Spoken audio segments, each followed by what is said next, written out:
All right. 120. Yeah. 120. That was my bus number in elementary school. Was it really? Mine was 22.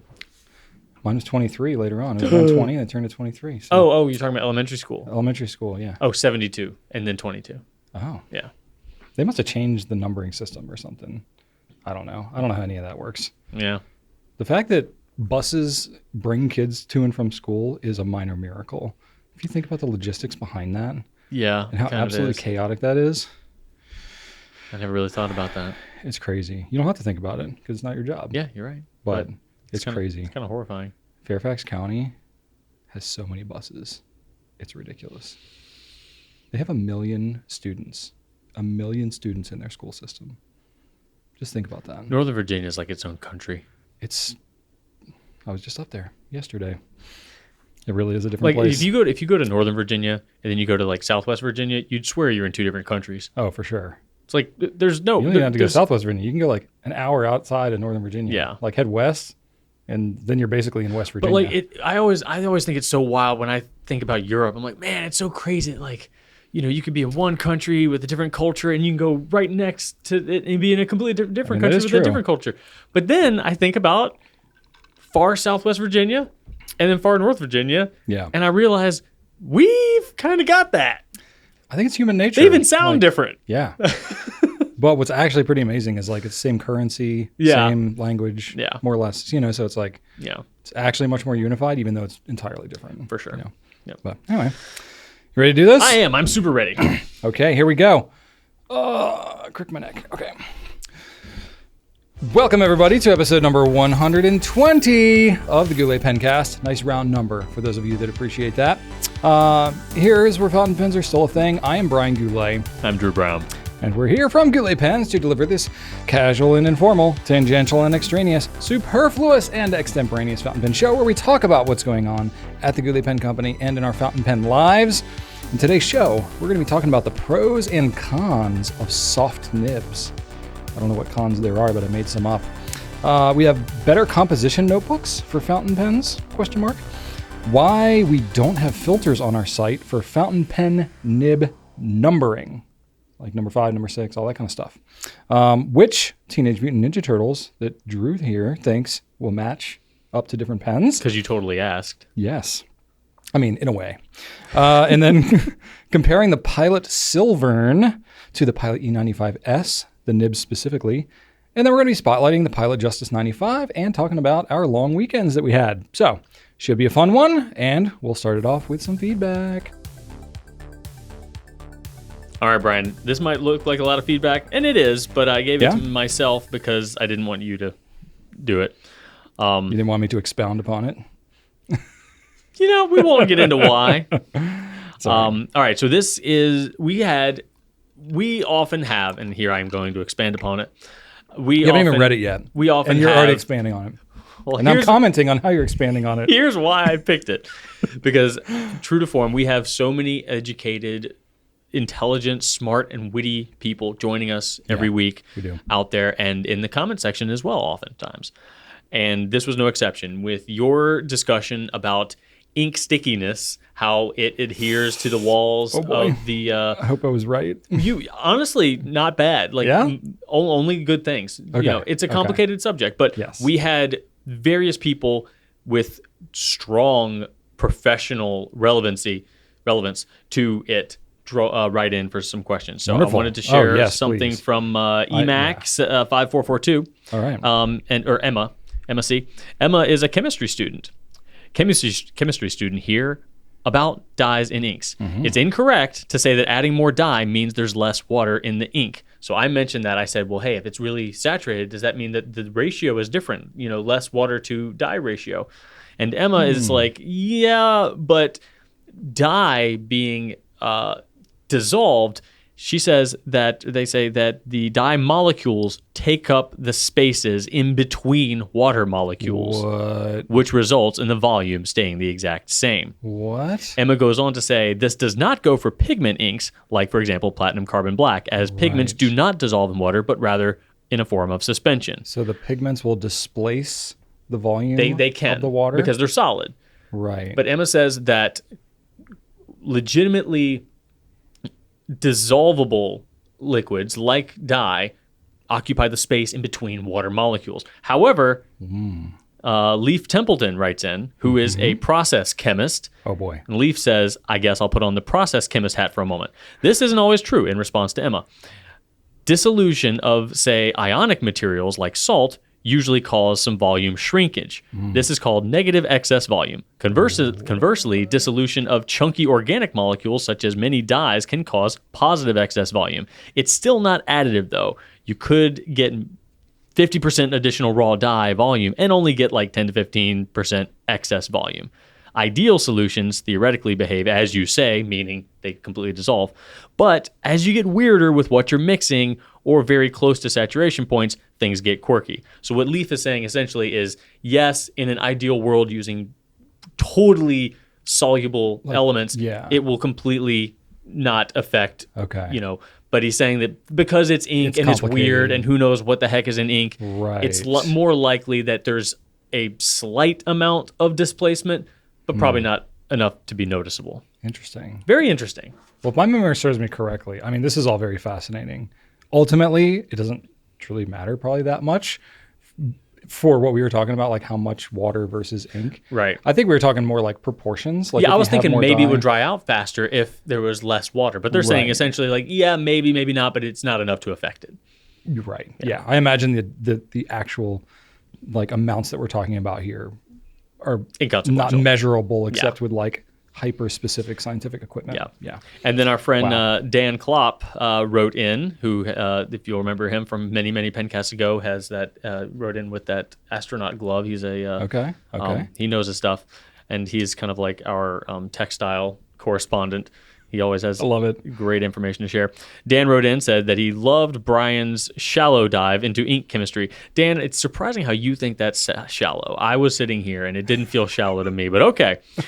The piece of the puzzle that Brian mostly missed regarding ink clinging or not to the inside of the bottle or inside of the pen is the surface energy of the bottle or pen material. Different types of plastics, Brian, and even different formulations of plastics within the same family, e.g. acrylic, have different surface energies and will therefore change how ink clings. The surface energy phenomenon is not limited to plastics. Different types of glass have different properties also. Ergo, borosilicate glass versus fused silica glass. These properties of the ink container are on top of all of the ink properties, on all the properties of the ink, which Brian discussed. Oh boy. Proving that Brian's point, it's just too many variables. Wow. Yes. What is surface energy? I've never heard of surface energy.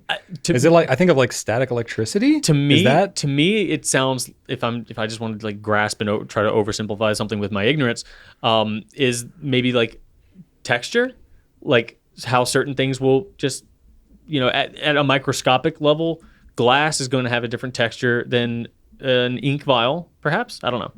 And then finally, Evan. It's a measure of how attracted a material's molecules are to each other and not to texture at all. Other materials' molecules. It's a good measure of how easy or hard the surface may be to adhere. Okay. All right. And then finally, just to wrap things up, Brian, Evan says, and we've got our fourth professional correspondent here of this week, as an engineer, Brian did well on his explanation of cohesion, adhesion, wetting, and surfactants. Yay. I'll take it. Yeah. I'll take it. All things considered, for you jumping into an area you know nothing about, just doing your best, caveating. I know enough to like tiptoe into that world, but then like I very quickly, I feel like I'm walking on a plank. Yeah. And if I like walk side to side or too far, I'm going to fall into the ocean. I don't think you did that. I think you stayed. You well balanced yourself. Okay. Yeah. And you didn't claim expertise on anything, which I think is also important. I definitely don't have expertise on any of this. But I know like enough of this stuff purely just from like the fountain pen ink like world. I knew nothing outside of fountain pen ink. I love that we had two chemists in the comments discussing this. Like that's awesome. Amazing. That's awesome. Amazing. Thank you. That was that's awesome. Thought that it was such a unique aspect of our comment section that I wanted to highlight that this week. That's awesome. Yeah. I'm very glad. Thank you. I appreciate the validation, and also the unintended validation of knowing how much more there is to learn that I'll never know. Yeah, I love around all this. Yeah. I don't mind being ignorant on some topics because I know that we have enough of an audience that we're going to get the right answer at some point. I appreciate that. Thank you.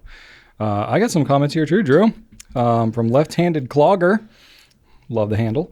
I loved hearing about the malaphors, which itself is a blend of metaphor and malapropism, which is the use of an incorrect word or phrase that sounds close to the correct one, often resulting in nonsense or humor. There you go. We were discussing my wife's use of the curveball out of left field. Yes, exactly. She maintains that is now an intentional thing, and curveball out of left field is even more unexpected than... That would be very unexpected. Right. I did one while we were playing board games as a family last week, and I can't remember what it was, but if it comes back to me... I remember one time I said, open your eyes and smell the flowers or smell something. The coffee. Open your eyes and smell the coffee. Yep. That's a good one. Those are good around here. A lot of things in the Goulet quote book are malaphors. Anyway, so Left-Handed Clogger said, also, one of my favorite existing malaphors is, we'll burn that bridge when we come to it. I feel like you've said that before. Oh, I definitely. I usually say, we'll burn that bridge when we get there. Yeah, you definitely do that. I've 100%. heard you say that a number of times. Yep, I like that one.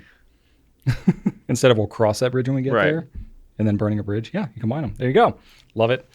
All right. User VX6NE6LI4E. I think that's just a default YouTube thing if you don't have a I don't know. It sounds pretty clever to me. Yeah.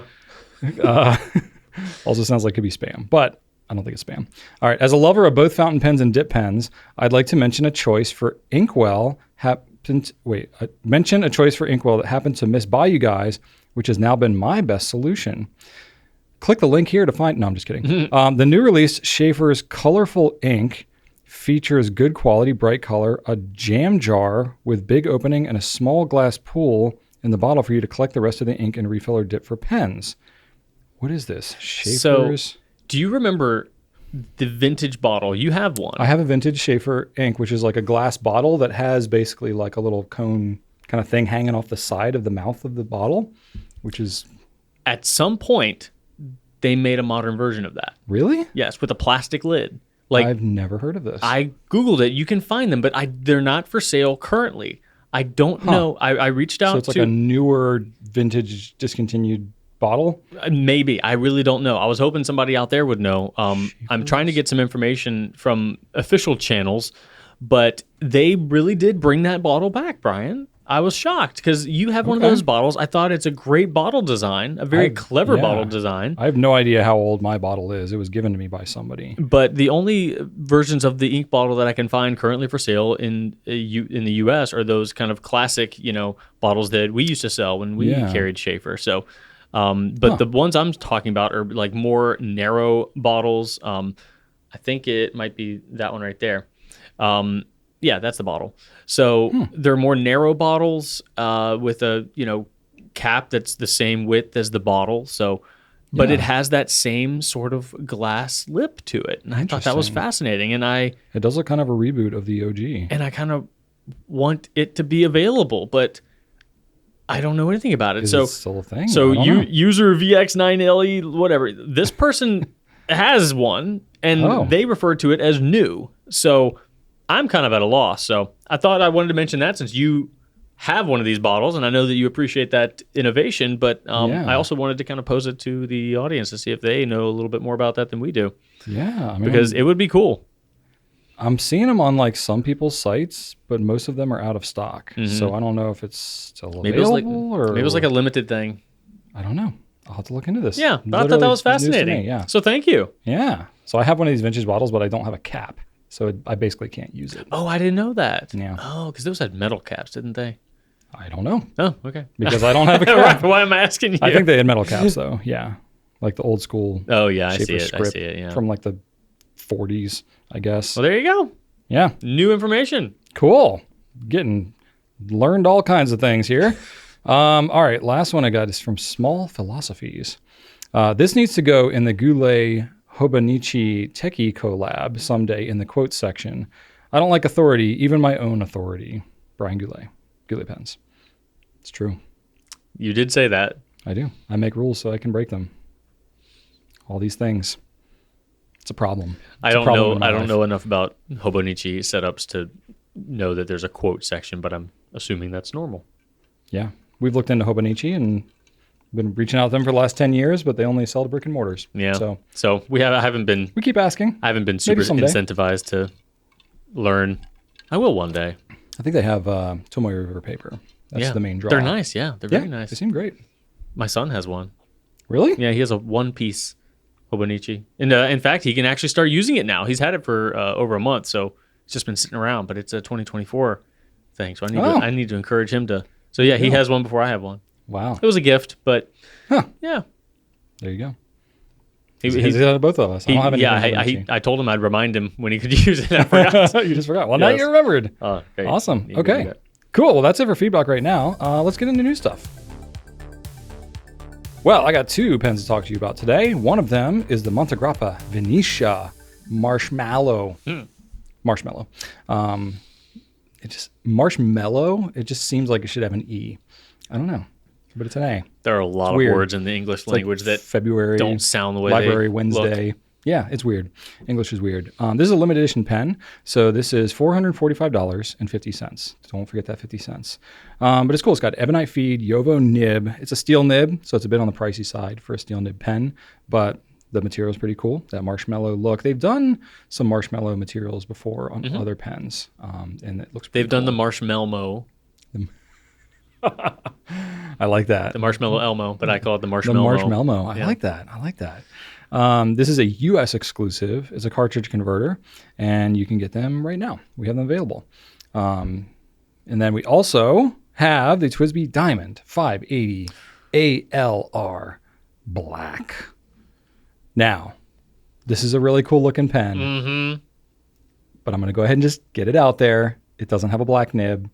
I know that's I thought you were going to say you weren't going to get one. Oh, no. Oh, I'm definitely getting one. I thought so. Okay. Oh, literally any TWSBI that comes in. I was about to be surprised. Yeah. No. But it's like a matte black trim, but there's just a couple of chrome pieces on it that I know people are going to be like, but it still looks really, really good. So it's a really tight looking pen. If you're into the clear and black thing, it's pretty cool, but it does not have a black nib. So it's got to get that out there. I think it would look cooler if it did, but it's still a really cool pen, $65.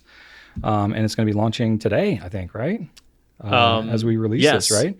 So, Friday. Yeah, go check it out. Pick one up for yourself. I think we're not getting a super great quantity in the first batch, if I'm not mistaken. We will have more, but if it does happen to sell out pretty quickly, don't be totally shocked. We will be getting more. But anyway, I'm excited about that. It's a really cool looking pen. Yeah. What you got, Drew? I've got some stuff. We've got a bunch of new Pilot Kakuno pens, Ooh, we Brian. do.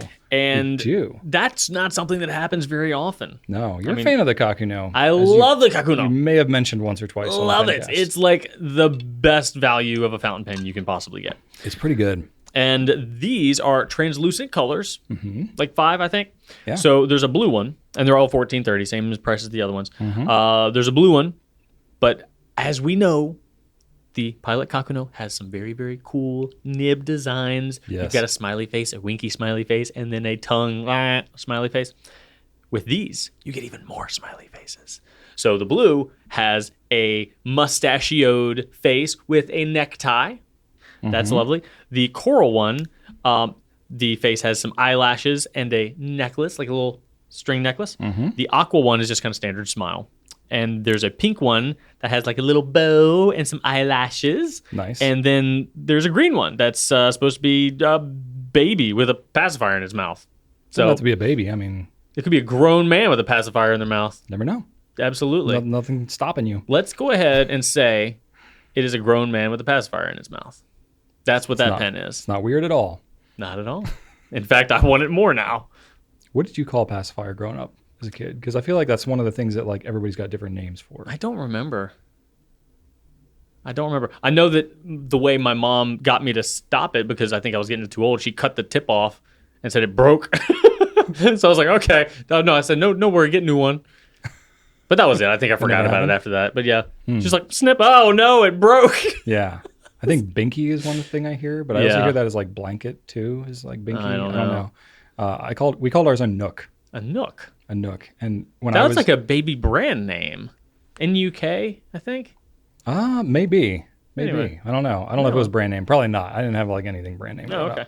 But I remember because like I used to love it all the time until I was like probably a year and a half, something like that. I always put mine in upside down, and then it had this like little ring, this like little plastic ring, kind of like that you could like move. You know what I mean? Like a handle, Yeah. sort of thing. I'd always flip it up so it was like touching my nose. You don't remember this, do you? Like, I mean, a year and a half. I was There's so no young, way. I didn't have any memory, but like all my like home videos and stuff, Oh, you can see me you've seen walking it. around with it because it's like it was kind of like a mouth shape, like a smiley face shape. And it's always upside down with the ring up on my nose, and it's so funny. That's interesting. Yeah, I don't know. All right. We had some with my kids, but we taught them to suck their thumb. Because we were like, that's something that they always have, and they can't drop it on the floor and get it dirty, and then we have to go chase it down. And Thumbs can get dirty. yeah, we tried to pacify for like a week with Joseph, and like it would fall out like after 5 minutes of him laying down. And I was Archer like, never cared. I was like, this is not acceptable. He was not a pacifier kid. Yeah. No, never really. Just wasn't a thing for him. Never needed it. All right. So it was great because we never needed to get him off of it. Yeah. That's the risk with the thumb, is you can't, just cut the tip off and say it broke. I was about to say. That's what I was about to say. Or at least you shouldn't. All right. Anyway. Next up, we've got a new Benu. Hey. Once again, this is a Euphoria model. Not one of our exclusive, crazy, fun, delicious ones you want to eat, but this one is in celebration of the Chinese New Year of 2024, which happens to be the year of the dragon. So Benu is coming out with a new Euphoria called the Draco Darling. And it is a red hand-painted pen, much like their special edition pens have been, like the two, like the Berry Merry Christmas one, and then a couple. They've done some songbird themed ones as well. That's right. Yep. So this one's going to be one of those. It is pretty limited. Only 250 worldwide are going to be made. They are $280. But remember, that is a hand-painted pen. So $280, not a crazy price for what it is. I don't know how they do it. Because it's not like, I don't think it's painted on the inside. I think it's painted on the outside and just lacquered and lacquered. Yeah. Yeah, I don't know how they do it. That's wacky. I don't know. But you can't like feel it. It's not going to scratch off. No, and it's not like you can roll it on because it's a faceted pen. Yeah. No, I'm pretty sure it's hand painted. Yeah, it has to be. Like the fact they have 250 of them, I'm like, that's actually kind of a lot. Well, I was thinking it's not like, there are some maquies that are silk screened, right? So sure, you get how that can occur on a round pen, and be mass produced. It still takes more work, so they can't make but so many of them, and they still do have to charge a premium. But you can't roll a silk screen onto a faceted pen. So I can't think of a shortcut way to do this other than with a little tiny paintbrush. Like they might have a template of some kind, maybe that they could get onto a faceted pen, but I don't know. It's not easy, but there it is. It's a cute little dragon. It's fun. It's very Benu, so check it out. Yeah. Cool. All right, that's it for new stuff right now, but you can always check out our coming soon section. You can check out our new arrivals on our website because we have all kinds of fun stuff happening there all the time. All right, question time. You ready to get into the questions, Drew? This is it. Yes, been waiting. Let's do it. Okay.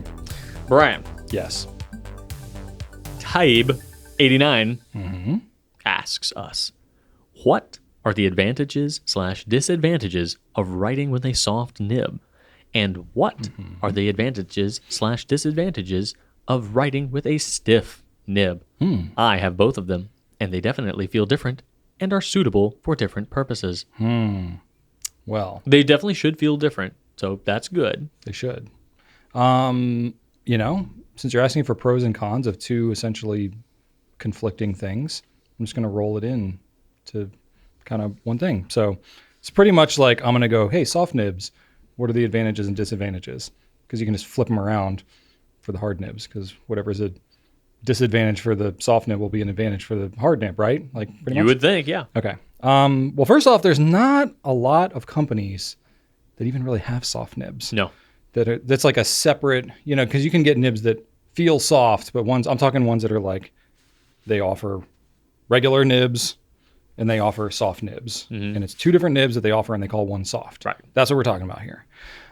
Pretty much Pilot, Platinum, and then Peniter has some, but like their quill nib, but they call them all soft.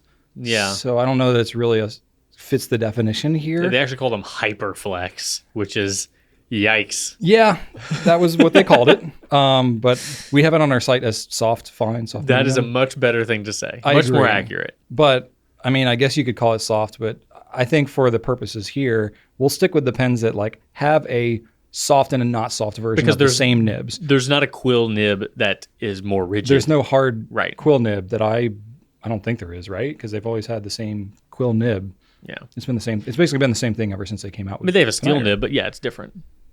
Yeah, they did have a steel nib, didn't they? Yeah, but it wasn't the same at all. No, it's a Bach nib. It's a totally different thing. Yeah. So now I don't think I got an answer in the comments about whether or not anybody has had or has had available a not soft falcon nib. We talked about that a couple weeks ago. Right. And either I missed it or I didn't get anything, but I still don't know if there exists a not soft falcon nib. You would think that there would be. You would think. But I don't know. I would think. I would think. We but I would don't think. know. Anyway, even getting apart, we won't confuse things with falcons because that's a whole other thing. But you can literally get like a fine nib and a soft fine nib on something like the 743, the 912, the Platinum 3776. So that's kind of what we'll stick with. If you have the option to get the same pen basically and you want a hard nib or a soft nib, what's the difference? What are the advantages, disadvantages? Well, the advantages, I think, for the soft nibs is that it's going to feel softer. That probably is a duh kind of a statement, but it will feel softer, meaning like it'll be bouncier, as you're writing. You'll maybe feel, the nib itself won't necessarily be ground any different, so there won't necessarily be any less friction. So you could argue whether it's like toothier or smoother or anything like that. To me, it feels a little smoother, not because there's less friction, but just because it's sort of like having suspension in your car. It's kind of like riding out some of the bumps a little bit. That's maybe a good comparison. So like it feels softer, like feels easier to write with to me, because I have a heavier hand too. So I'll feel that a little bit more. If you have a super light hand, maybe you won't even feel the difference very much. So that's just one thing. I think it just feels, a little more luxurious maybe. But that's a perception thing. You may get some line variation on a soft nib, more so than a regular. Not necessarily always definitively the case. I'm looking at you, Pilot E95S. Or looking at you, Platinum. Or Platinum. Yeah. Platinum, so their nibs are stiff. Like their 14K nibs are stiff. And their soft nibs... Less stiff. Not really. It's less stiff. Yeah. But pretty much in my mind, like the soft nib on the Platinum is like a regular Pilot nib. Their soft nib should be called less hard. That's kind of what you're getting. Yeah. Hyper hard. That's what the Platinum nibs can feel like sometimes. And again, some people, it's just a different feel. Some people like that. Some people don't. It's whatever. It's just kind of how they do it. So to me, I think I feel a little bit, I don't know, maybe more of a difference between a Platinum, not soft, and soft nib. Like it feels more dramatic to me. But with the Pilot, you definitely feel the softness of the softer nib, but only if you're like really kind of pushing on it. Does that make sense? And then if you're trying to get an actual like line variation difference, you're not really going to get that with the Platinum soft nibs, but with the Pilot ones, you can. So like thinking about the Falcon, granted, that's kind of its own thing. I can't compare it to a non-soft Falcon. But if you have another pen, like something like a 912, and you're using a not soft and soft, you're going to get a little bit of line variation on those softer ones. If you want it. Yeah, if you're kind of going for that. But you're straddling a line there. You can push too hard. You can spring it. You can knock stuff out of alignment because it's not a flex nib. It's not really made to be doing that a lot. But if you want to sign your name and make it look a little fancier, get a little bit of line variation, it's easier to do that with soft nib. So yeah, that's a lot of it. Disadvantages of soft nibs, they can be less forgiving maybe for heavy-handed folks. So especially if you're writing kind of heavy-handed and you're keeping it kind of pressed down on the cross strokes. If you're kind of like putting pressure on those tines, they're a little more bendy.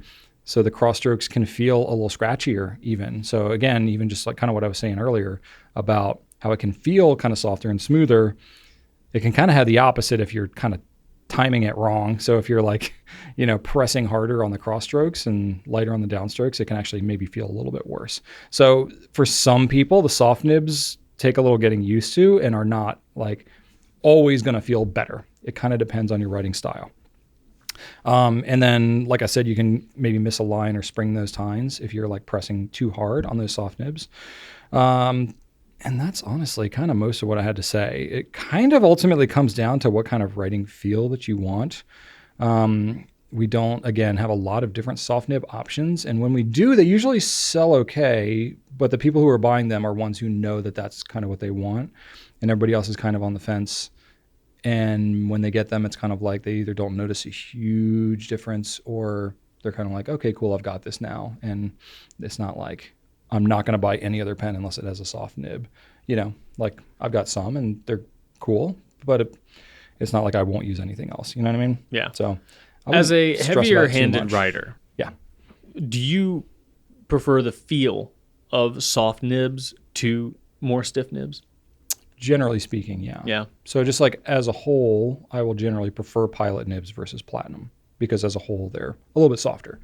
But that's me. Because I like them, but I don't like them for the feel. I like them for the slight flare that they can give with a little bit of pressure. But a lot of like the times, line variation kind of aspect of it. I like it being there, but yeah, generally I don't press down hard enough to actually feel the softness because I've got a pretty light hand. Yeah. So we probably find them appealing for different reasons. It sounds like it. Yeah.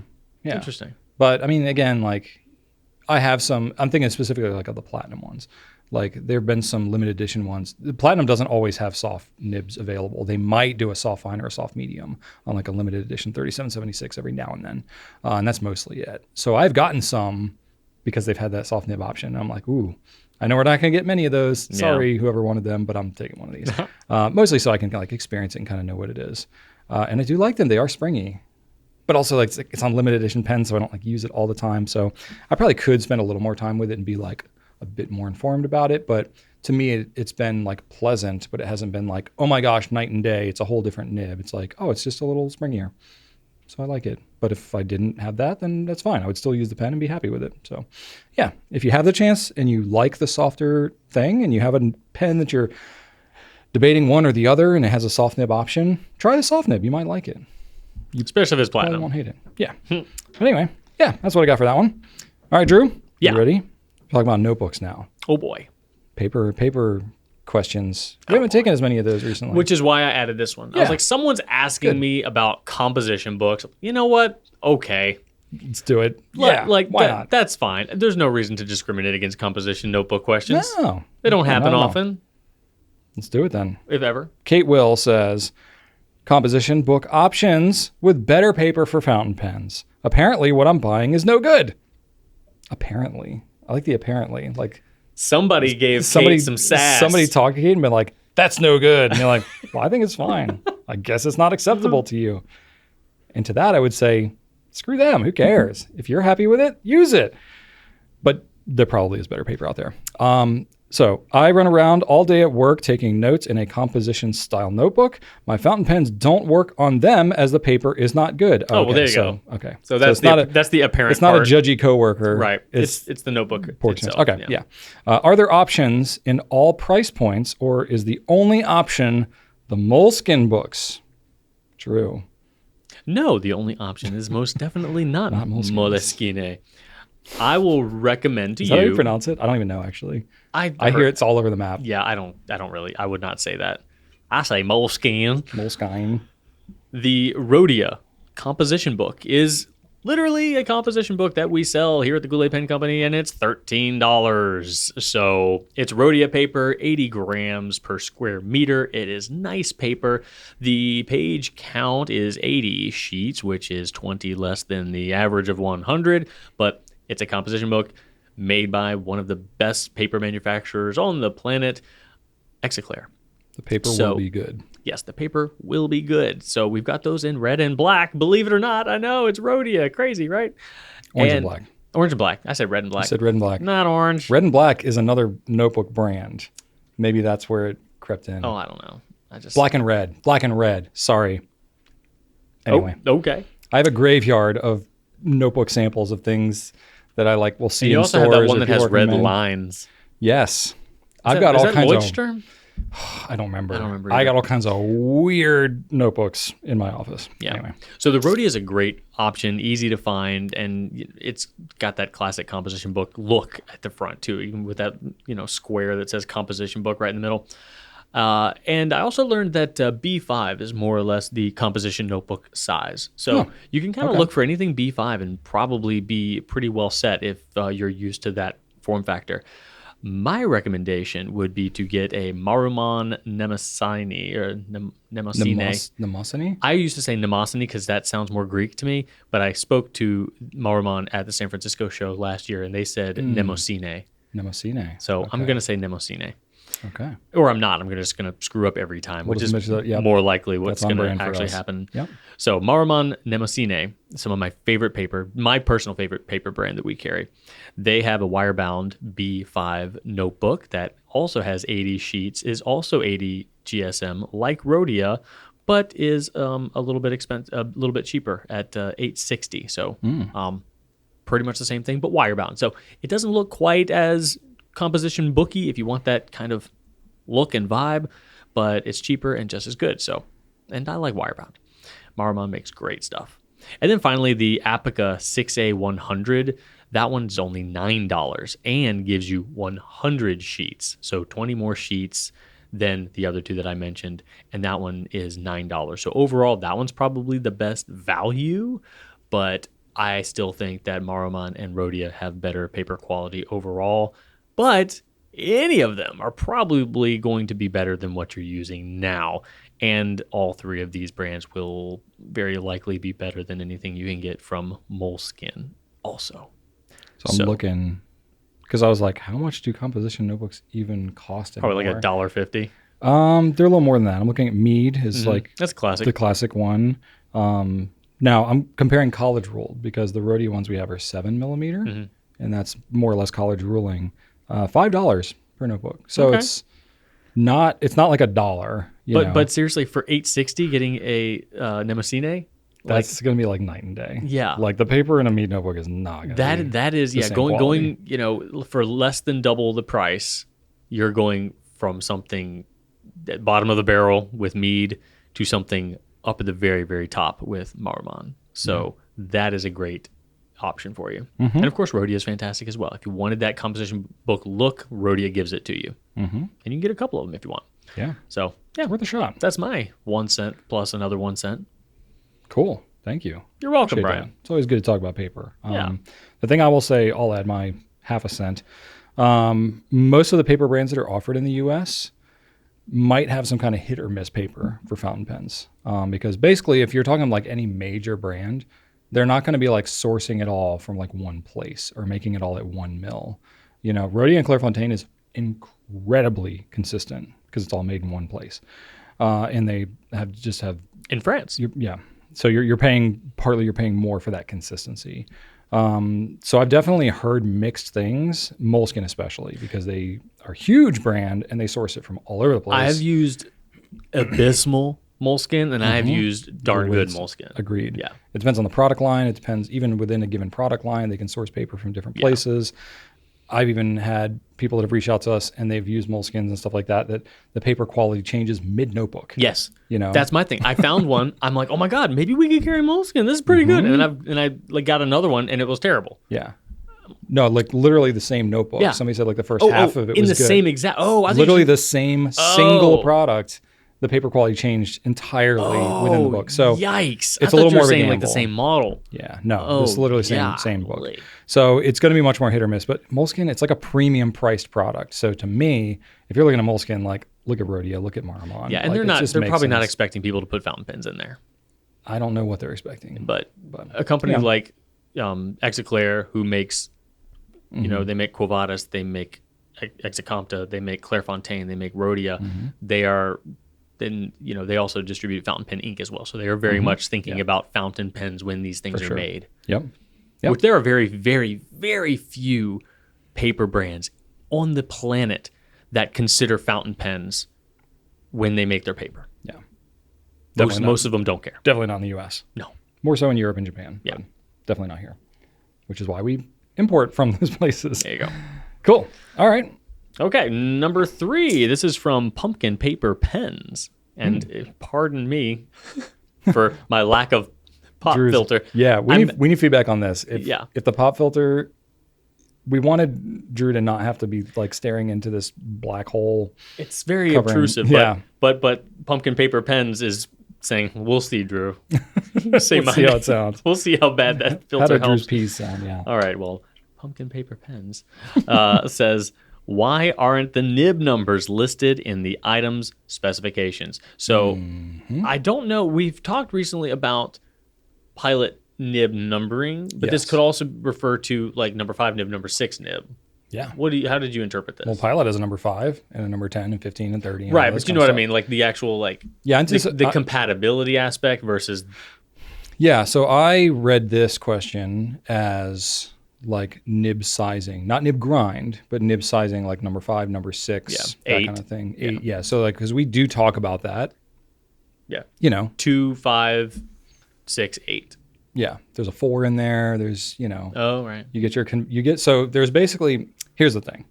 So I imagine you're talking like in the tech specs or maybe like in our filters on our site or something like that. So if you're like, I want to see what all the number 6 nibs are, so you can like easily filter those out. Well, that would be great, except it's complicated because it's not standardized across different companies. So that's pretty annoying. And then also some companies don't even have number sizes, like Lamy, Sailor, Platinum. They don't have any size. They're proprietary and they just do their own thing. They don't associate any size. Pilot has a numbering system, but it's only Pilot. And, they have a number 5 nib and there's number 5 with Yovo and Bach, but they aren't pen makers. They're nib makers. And so they get used on other pens, but it's not always clear that they're used on other pens unless the pen maker says that they use a Bach or a Yovo. And then they say that it's a number 5 or number 6, but then it's totally different numbering system than Pilot. So are you going to, it's confusing. I'm sorry if I'm skipping ahead, but are you going to mention TWSBI at all? Cause that one's kind of weird. I can mention TWSBI cause the VAC is pretty close to a number 6, if not number, but it's also, but it's not the same nib. Yeah. So it kind of fits into a number 6, but it's not. If you hold that next to like a stock number 6 nib, they're not the same thing. Yeah. So that's the thing, is there is no global standard. Yeah. TWSBI doesn't call it a number 6. No, they don't. I think we used to do that more. I think we did used to, because it used to be a little more kind of interchangeable. But and this has happened. Like this is the same thing with Noodlers too. So Noodlers nibs used to be more interchangeable with like the standard number 6, like with a Bach or Yovo. I believe between Bach and Yovo the numbers are pretty consistent. Yes, you can pretty much swap those. But then the thing is too, Schmidt as well. So the thing is too, you can get pen companies. I'm thinking of like Conklin Monteverde. So Yovo makes their nibs, but they are not the exact same nibs. They make them for Monteverde and Conklin. They have their own dies. They have their own kind of thing.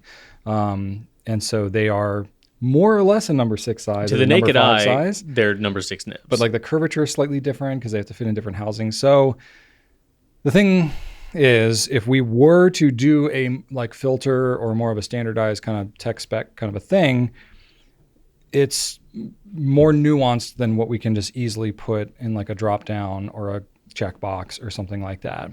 And it would be sort of misleading as to perhaps the compatibility or the comparison. So it's, as I was thinking about this, I was like, part of it, we don't really have that as a filter option because it's a lot to explain and we don't necessarily want to like be responsible for misleading that something might be compatible if it's actually not. But I'm like, the alternative is it's just a confusing mess and nobody really knows what's going on anyway, which is not great either. So I don't really know what the answer is for this because it kind of just takes stumbling through an explanation like this. There's also the matter of the easiest thing to do would be to just say, hey, these spare nibs are number 6 and these are number 5, which we do. We do. But there are a lot of companies that don't intend their pens to be swapped out with parts. And when you say, hey, this is a number 5 pen, it should fit other number 5 nibs, you're kind of encouraging people to do that. And as authorized retailers, we do our very best to respect the wishes of our vendors and manufacturers. So that is something to consider as well. Yeah, it's kind of weird. So looking at our spare nibs, I'm trying to give you like as much information as I reasonably can here.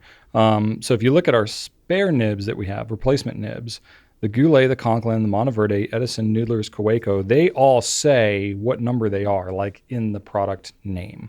So that sort of helps. And more or less, most of those can be somewhat interchangeable. But again, it's a little nuanced with Noodler's. It's a little nuanced with Conklin, Monteverde.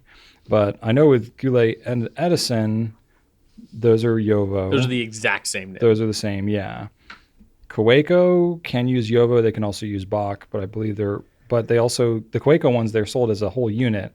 So it's like the nib and the feed and the housing, and it just like screws in. I think so we have the Kaweco Edison. number 2.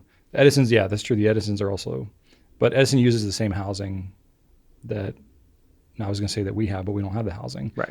But our nib will fit into an Edison housing.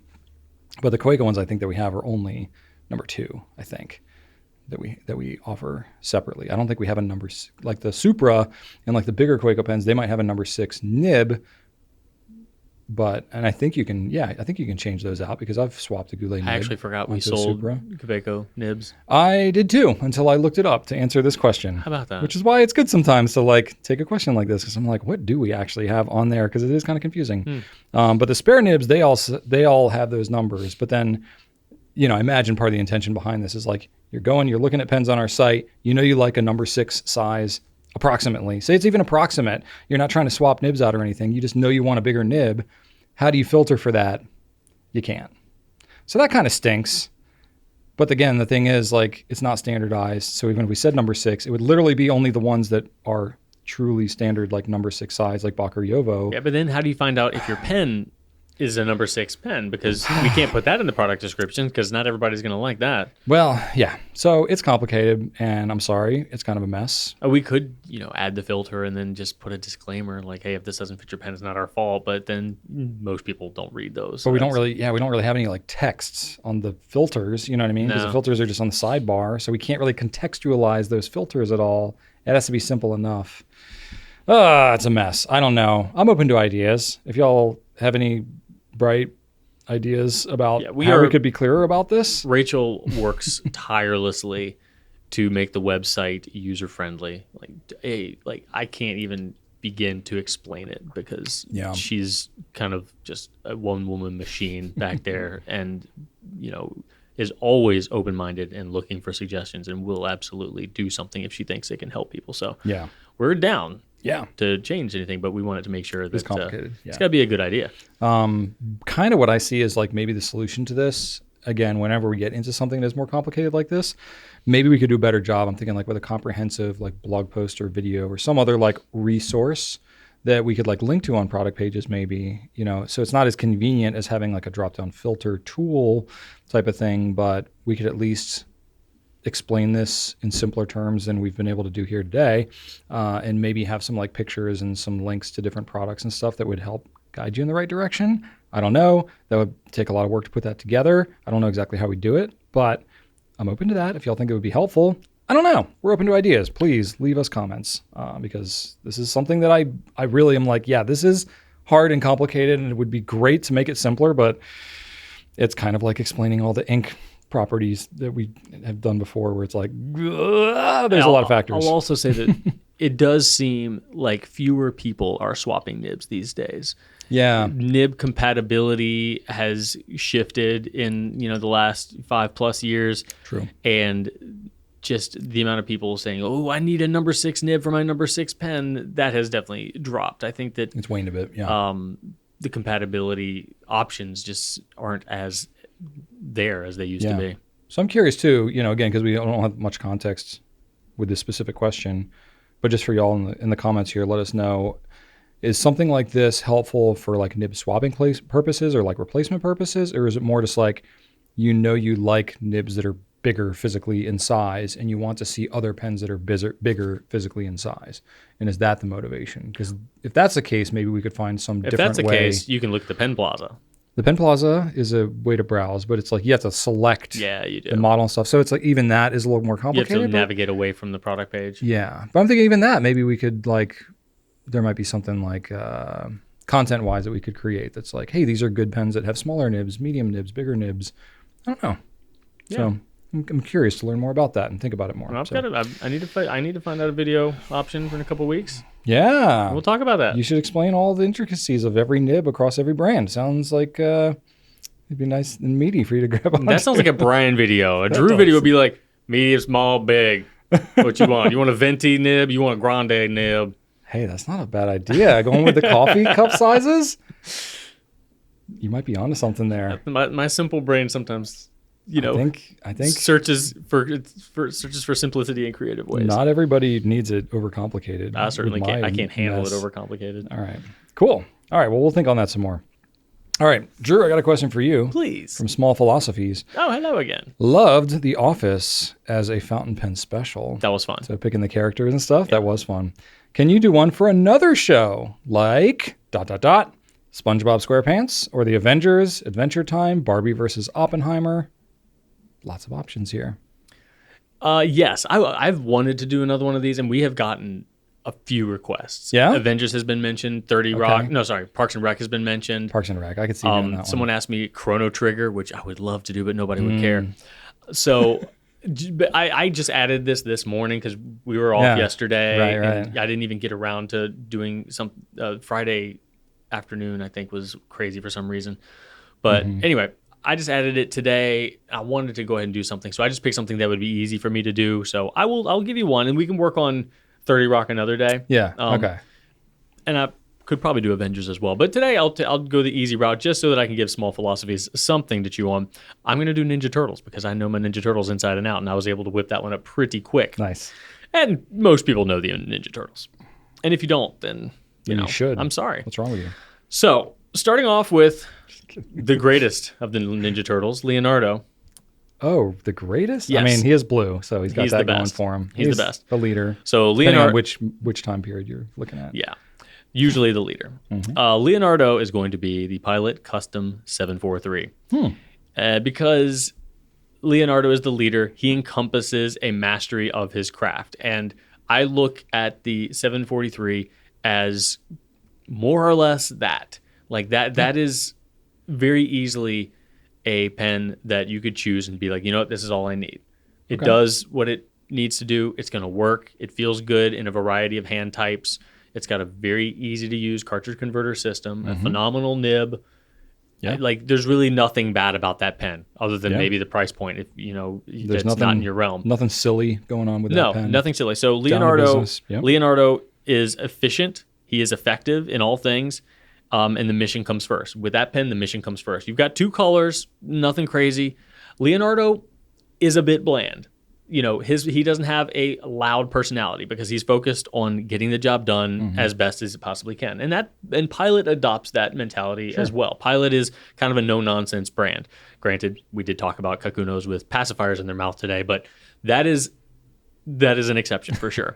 Most of the time, Pilot is very rooted in its Japanese history, as is Leonardo. Leonardo, other than the rest of the turtles, embraces that tradition aspect of the martial arts more so than his brothers do.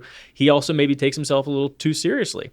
Pilot is not known for coming out with any wacky, crazy colors usually. They're usually a little bit more conservative design-wise because they're focused on the result, and Leonardo is focused on the result. He is never one to choose sizzle over steak. Yeah.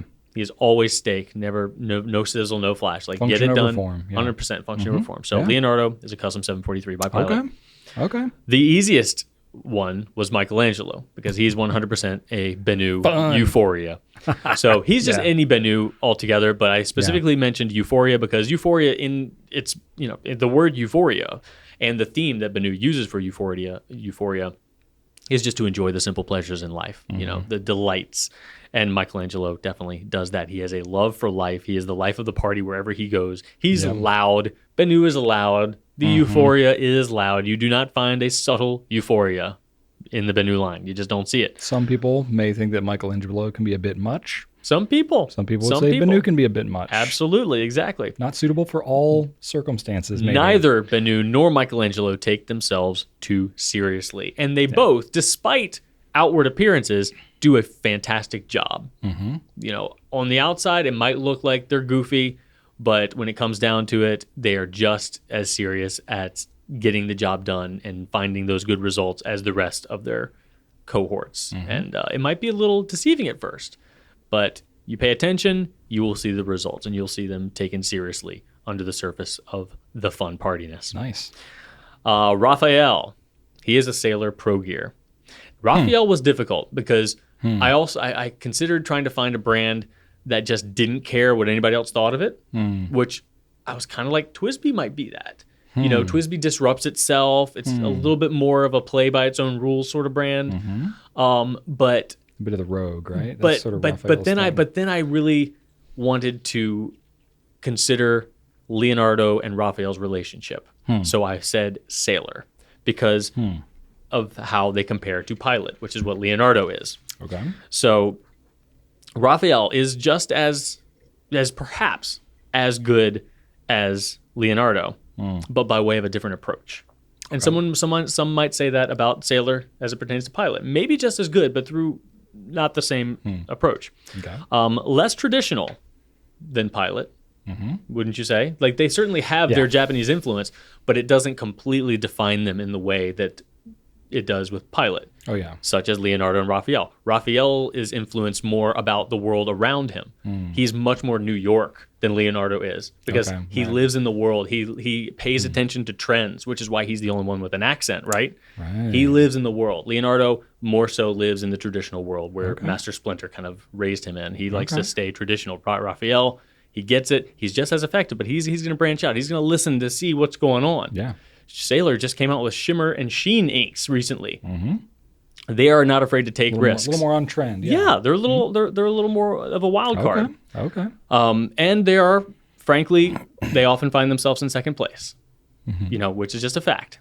Very popular, but Pilot's up there, and they are consistently up there. But Sailor is a little bit more scrappy, and every now and then they can make it to the top. So more hungry and more aggressive to succeed, I'd say. Coming out with new stuff more often. Same thing with Raphael. Yeah. The Pro Gear specifically I chose because it does come out in some wild and crazy colors. It's not, I don't think that comparable to the 743 like Leonardo is. I'm not going to pick the King of Pens, even though Raphael, you know, in some iterations is a little bit more of a beefy turtle, but not in my versions. So I thought that the Pro Gear has that nice, you know, more or less conservative profile, but the colors can be a little bit more on the pizzazzy side in contrast to Pilot's offerings. So a little wild, but consistent in his performance, which Sailor also is. So sometimes they swing and miss with their designs, but they always perform. And that's what Raphael does. You know, sometimes he gets a little too loose, takes a risk that doesn't pay off, but he's still going to get the job done. So is Sailor. And then every now and then he's going to take the right risk, and he's going to achieve greatness. But you know, and which Pro Gear would that be for you, Drew? I wonder. Well, see, that's my thing. My favorite Pro Gear are two Pro Gear Slims, and Raphael's not a Pro Gear Slim. No, he's more of a full size. He's a PG. Yeah, you betcha. Okay. And then finally, Donatello. I chose for this one to be. I didn't want to go with like a pen that just has some hokey gadgets, because Donatello is a tech guy, but he's a respectable tech guy. He's not just... He's more of like the engineer, the nerd, right? He's not going to just create a silly invention that doesn't help anybody. No, he's not like Inspector Gadget that's like a goofy gadget kind of guy. Right, he makes like helpful stuff. Inventor type, yeah. So I think that Donatello would identify with and appreciate a Shown Design Pocket 6 fountain pen. Yeah. So that pen is all about precision engineering. It is all about tight tolerances, attention to detail, and Donatello is very much that. It is often over-engineered for fun. Like, the feed doesn't need to be Ultim on the Monarch nib, but it is. The Monarch nib doesn't need to exist, but it does. And Donatello would do that. Donatello would think like that. He would take, hey, here's what we're going to do. We need to get from point A to point B, but let's do it while I'm going to have fun. You know, he's going to think that way. And in a way, Donatello isn't the Pocket 6. In a way, Donatello, I think, is just Ian Schoen. So I'm having a hard time kind of like removing that. But Donatello would 100% own the Pocket 6 and appreciate it. So I kind of like, I'm a little bit more, moving into that realm. But the Pocket 6 is optimized with passion and nerdiness, Yeah. I think, combined, and that is Donatello. That is what he does. Passion, nerdiness, boom, combining it into something that is helpful for his team. I think if any of the Ninja Turtles was going to be an avid fountain pen collector, it would be Donatello. 100%. Absolutely. Passionate nerd. Yeah, 100%. That's awesome. So that's my thing. Yeah, Leonardo's the Pilot Custom 7043. Michelangelo is the Bennu Euphoria. Raphael is the Sailor Pro Gear. And Donatello is the Shone Pocket 6. It's a pretty solid list, Drew. Thank you. I didn't come up with one myself, but Oh, well, no. I concur with all those. Yeah, I just came up with this like 2 hours ago. All right. Who is your favorite Ninja Turtle? Leonardo by far. Really? 100%. Okay. Yeah. He's like no, they need him. He keeps the team together. Yeah. Always has. Yeah. And he's the most disciplined. He's also like the Cyclops to Raphael's Leonardo in a way. Like you've got the leader, but it's helpful to have that wild card that helps the leader maintain perspective and make sure he's not too much of a, tight sort of personality. But no, Leonardo always been my favorite. 100%. Love him. Okay. Cool. Easy. Awesome. What about you? Donatello? I was literally just thinking about that the whole time you were talking. I was like, who is my favorite Ninja Turtle? Michelangelo? As a kid, it changed. Yeah. It kind of changed a bunch. It was never Raphael. No, you don't seem like a Raphael never liked person. Raphael very much. No. I feel like Leonardo, I liked him mainly because his color was blue. Yeah. So but as like a personality, I was just like, he's kind of too serious. So I tended to like the goofier characters of whatever given show. Like Animaniacs Wacko was my favorite.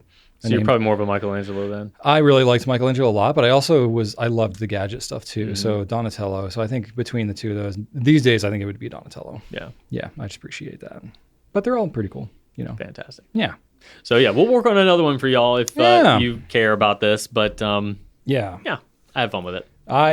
I will say I don't know whole franchises like that well to have like really informed answers. Like all the ones that were asked in the original question, like SpongeBob and Avengers and all this stuff, like I couldn't tell you what pens they would be. I could definitely do Avengers, but we can do Parks and Rec next time. Parks and Rec I could do. 30 Rock I could do. Probably Severance because I've seen it a bunch. But that's kind of obscure. I'm not sure anybody. Yeah, I think you might actually have a hard time with Severance because like their personalities are not very definitive. Yeah, that's true. And also, which personality? Yeah, that would be kind of tough. But maybe a challenge. That'd be very tough. I don't know. But Parks and Rec would be fun. Yeah, I feel like that we could do. We do that. Okay. All right. Question number 5 from we've got a twofer. Ooh. Businessman 1912. Actually, let's go with Rohan Chatterjee. Rohan says, how much better or worse is the Pilot Silvern to the E95S? And then Businessman 1912 says, the Pilot Silvern seems like a very unique and well-made pen, retailing for quite a reasonable price considering what you're getting. Given the popularity of the E95S, I find it strange that this pen often flies under the radar. I therefore am led to believe that many people don't know of its existence, and if they do, only vaguely. Why is this? So we've got two questions comparing the E95S to the Silvern. Two separate people asked two separate questions. Absolutely. So we had to address this. Well, I think you're right, businessman. I think the Silvern is not that well known. No. I think it flies under a lot of people's radar, and I don't exactly know why. I mean, it is pricey, but to his point, it's a little over $500, which is expensive. But it's sterling. But it's really nice. 18 karat nib on it. I actually don't have one personally, but I have the Pilot Sterling. I have the one that's the Dragon, and it's got the same nib on it. So I'm familiar with the nib, but we actually are out of stock of both of the models of Silvern at the moment. So I couldn't even pull it and show it to you. Because I was thinking maybe it might make for a good spotlight today. We could feature it a little bit. And I was like, no, we don't have any. And I'd be willing to bet it's not because they're super popular. I'd be willing to bet because we just don't keep very many in stock. That could very well be. And I don't know how well they keep them stocked either. But so it's got the inlaid nib on it. Bigger inlaid nib than what you have on the E95S. It definitely is. And it goes further back too. It does. Yeah. So I grabbed on my E95S as well. You can't really see them that close up. But the overall shape on the nib is similar. It's probably twice as much But- gold. Yeah, it's so that's part of it, is that it's a bigger nib. Yeah. 18 karat versus 14 karat. That's part of it too. So part of the reason I brought it was so that you could just, because you're very familiar with the E95S, but so that you could like see how springy the 18 karat nib is. I don't have it inked at the moment, but I did bring some if you wanted to ink it. But to me, so like the E95S is kind of known for being a little bit springy, and you can get a little line variation on it. And to my hand, it feels just as springy, maybe even a little bit springier. I would put them on the same level. Yeah. Yeah.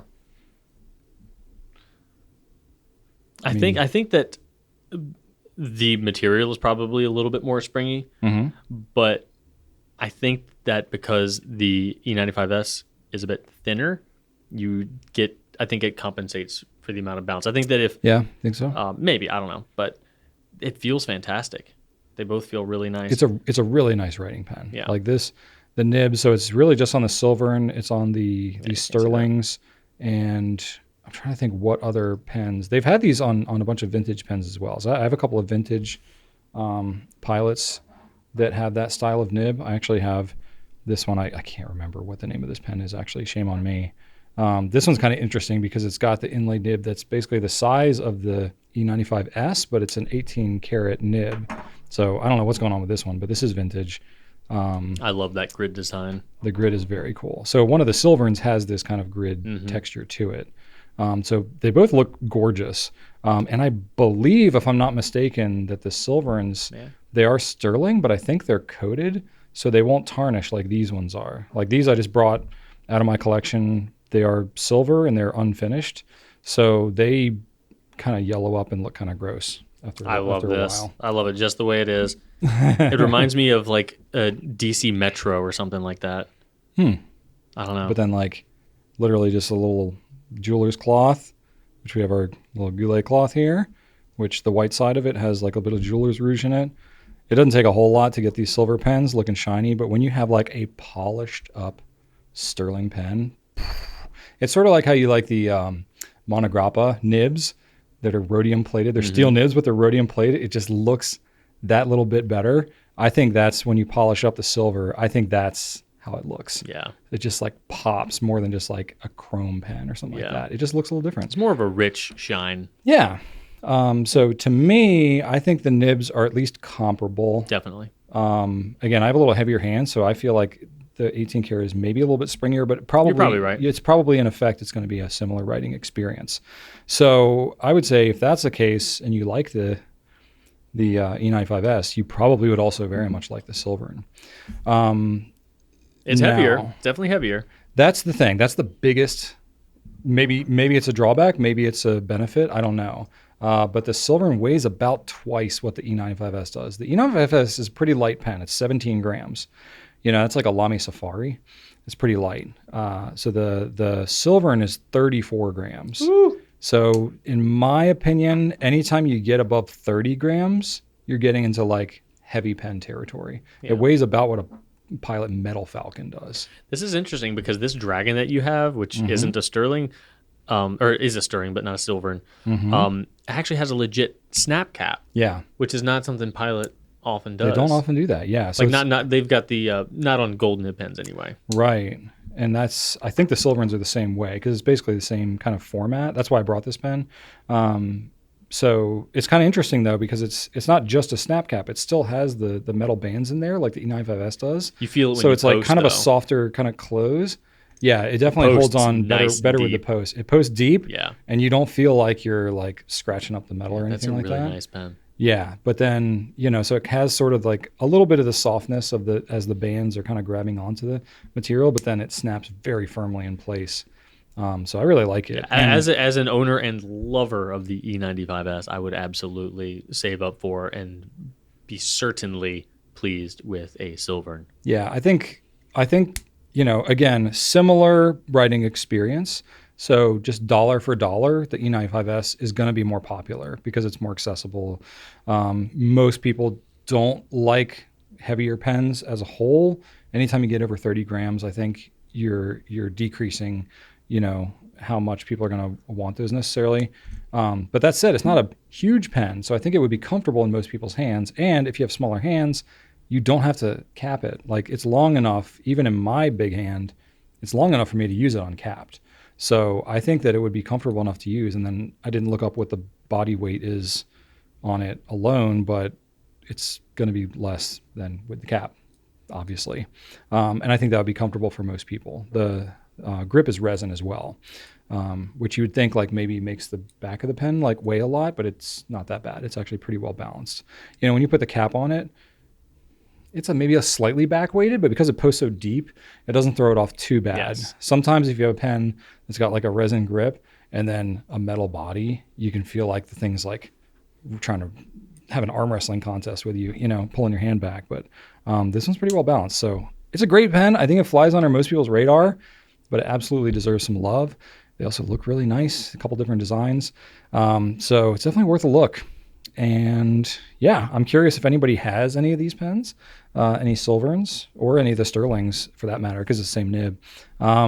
Yeah, post in the comments. Let people know what you think, because I think people should talk about them more because they're great pens. Agreed. All right.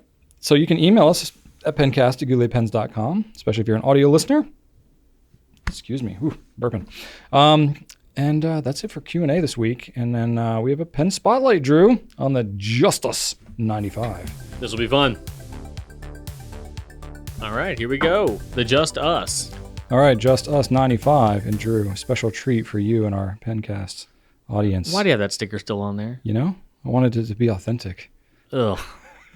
I have very few Pilot stickers left on any of my pens, but I pulled this one out of my cabinet and I was like, oh, look at that. That's upsetting. People are going to love that. That's upsetting. My pristine sticker on the pen. Get out of here. Let's talk about this clip, though, because... Yeah, it's like a Namiki-shaped clip, right? Right. That sword. But the laser etching Yeah. is not on any other Pilot pen that I know of. You know, it's got its own thing going on. It's like the Raphael of the Pilot collection. Wild card. Loose doing cannon. its own thing. Yep. So nice looking pen overall. Flat top, which I know you appreciate, Drew. I do.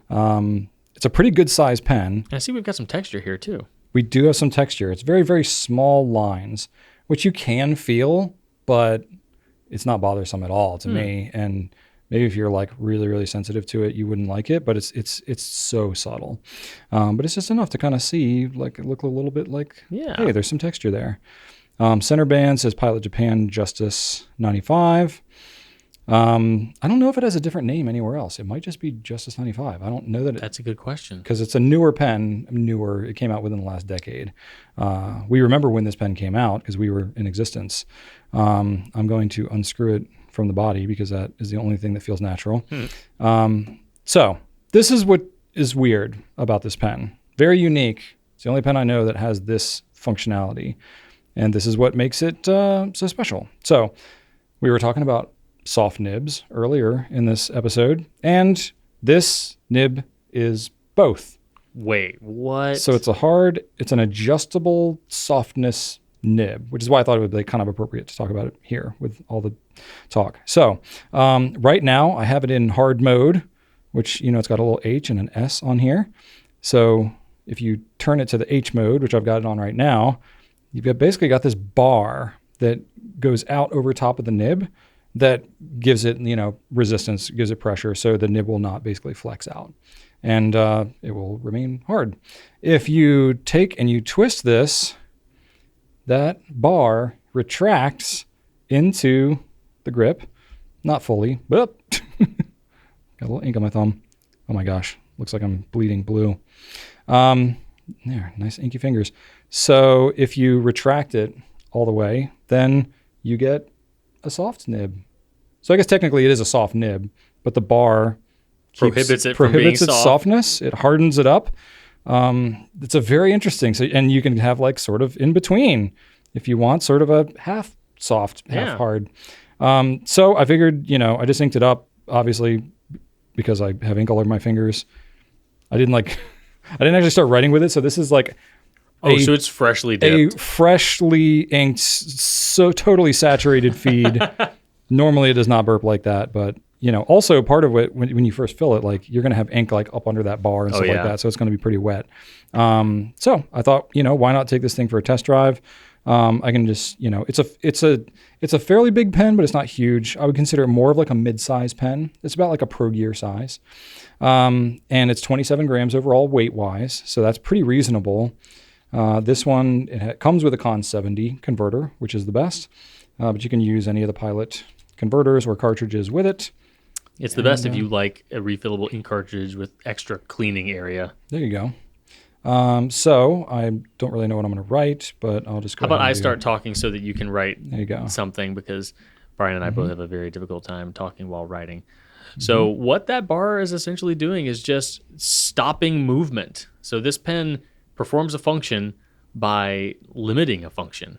So it is a flexible nib with a bouncy feel to it. But with that bar there, it basically just says like, nope, you can't go anywhere. It's like a seatbelt, just keeping it in place. So as I'm giving it a little bit of pressure, I am getting some line variation. Yeah, that's the thing. It's like the bar extended and retracted does not create a massive difference. It's noticeable, but not very. I mean, it's a soft nib either way. And just because that bar is out doesn't mean it won't flex at all. It will just flex slightly less easily. But the nib, it's just a bouncy nib. So, I mean, there's no stopping that. You can't stop the metal from being flexible. But both versions are certainly flexible, are both more flexible than most of Pilot's other nibs. Maybe not a Pilot Falcon or an FA, but it's right up there. And retracted, it's right up there even more, I guess. But it's definitely not comparable to a Falcon nib, but it shouldn't be. No. It's probably more comparable to like an E95S. But yeah, the difference in the line width writing it on the page is not that significant between the hard and the soft mode. It's mostly in the feel. And I would say, like, if you're comparing a Pilot regular gold nib, that's about what it feels like when it's in hard mode. Yeah. And when you put it in soft mode, it feels about like a Pilot soft nib. Well, that's a very good distinction, and I think a distinction that often gets overlooked when people are considering soft versus hard nibs. They think that soft means flex, or soft means movement, or line variation, and a lot of times it doesn't. A lot of the times it doesn't. A lot of times it just is soft. And I feel like Peniter is kind of like that.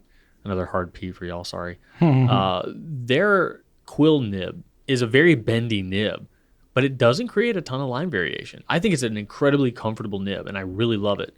But for whatever reason, even though it's bending, it's just bending up and down. It's not really bending apart. Like the tines on certain nibs, it's possible for tines to just go up and not necessarily as out. I mean, they're going to go out because you're separating them on your downstroke. Like that's just going to happen. But I do feel like some can bend without splaying as much. And that just results in a more comfortable experience. And I think that's what the Justus 95 is going for. As Brian said, it's a more tactile, more comfortable goal rather than a goal of different writing. Yeah. Now this pen's slightly over $300. So is it fully worth it for that price? For most people, you're not going to like be switching this thing back between hard and soft all the time. I think it's basically like if you're not quite sure whether you like hard or soft, you can just kind of fine tune it, find your sweet spot, and then you're pretty much just going to leave it there. Yeah. So I don't know. It's an interesting pen. Conversation piece for sure. Yeah, it's an interesting nib. You can sort of dial it in a little bit.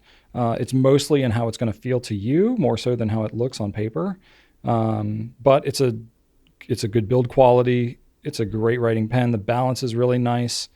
You can use it capped or uncapped. It's comfortable either way. So I think if you're a Pilot fan and you're just looking for something interesting within their lineup, I think the Justus is worth consideration, but it's not going to be the pen that's going to be for everybody.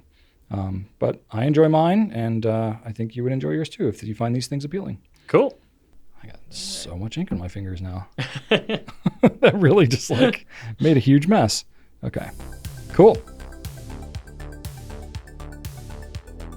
I feel like inking pens in here always tends to go wrong. It's like, because it's just a different setup. It's not your usual habitat. It's Murphy's Law. It's just because it's on camera, it's going to be like the most dramatic scenario. But also that for sure. Cool. Well, Drew, we're now in the nonsense portion, the most nonsense portion of the thing. So what's been going on for you for the last week?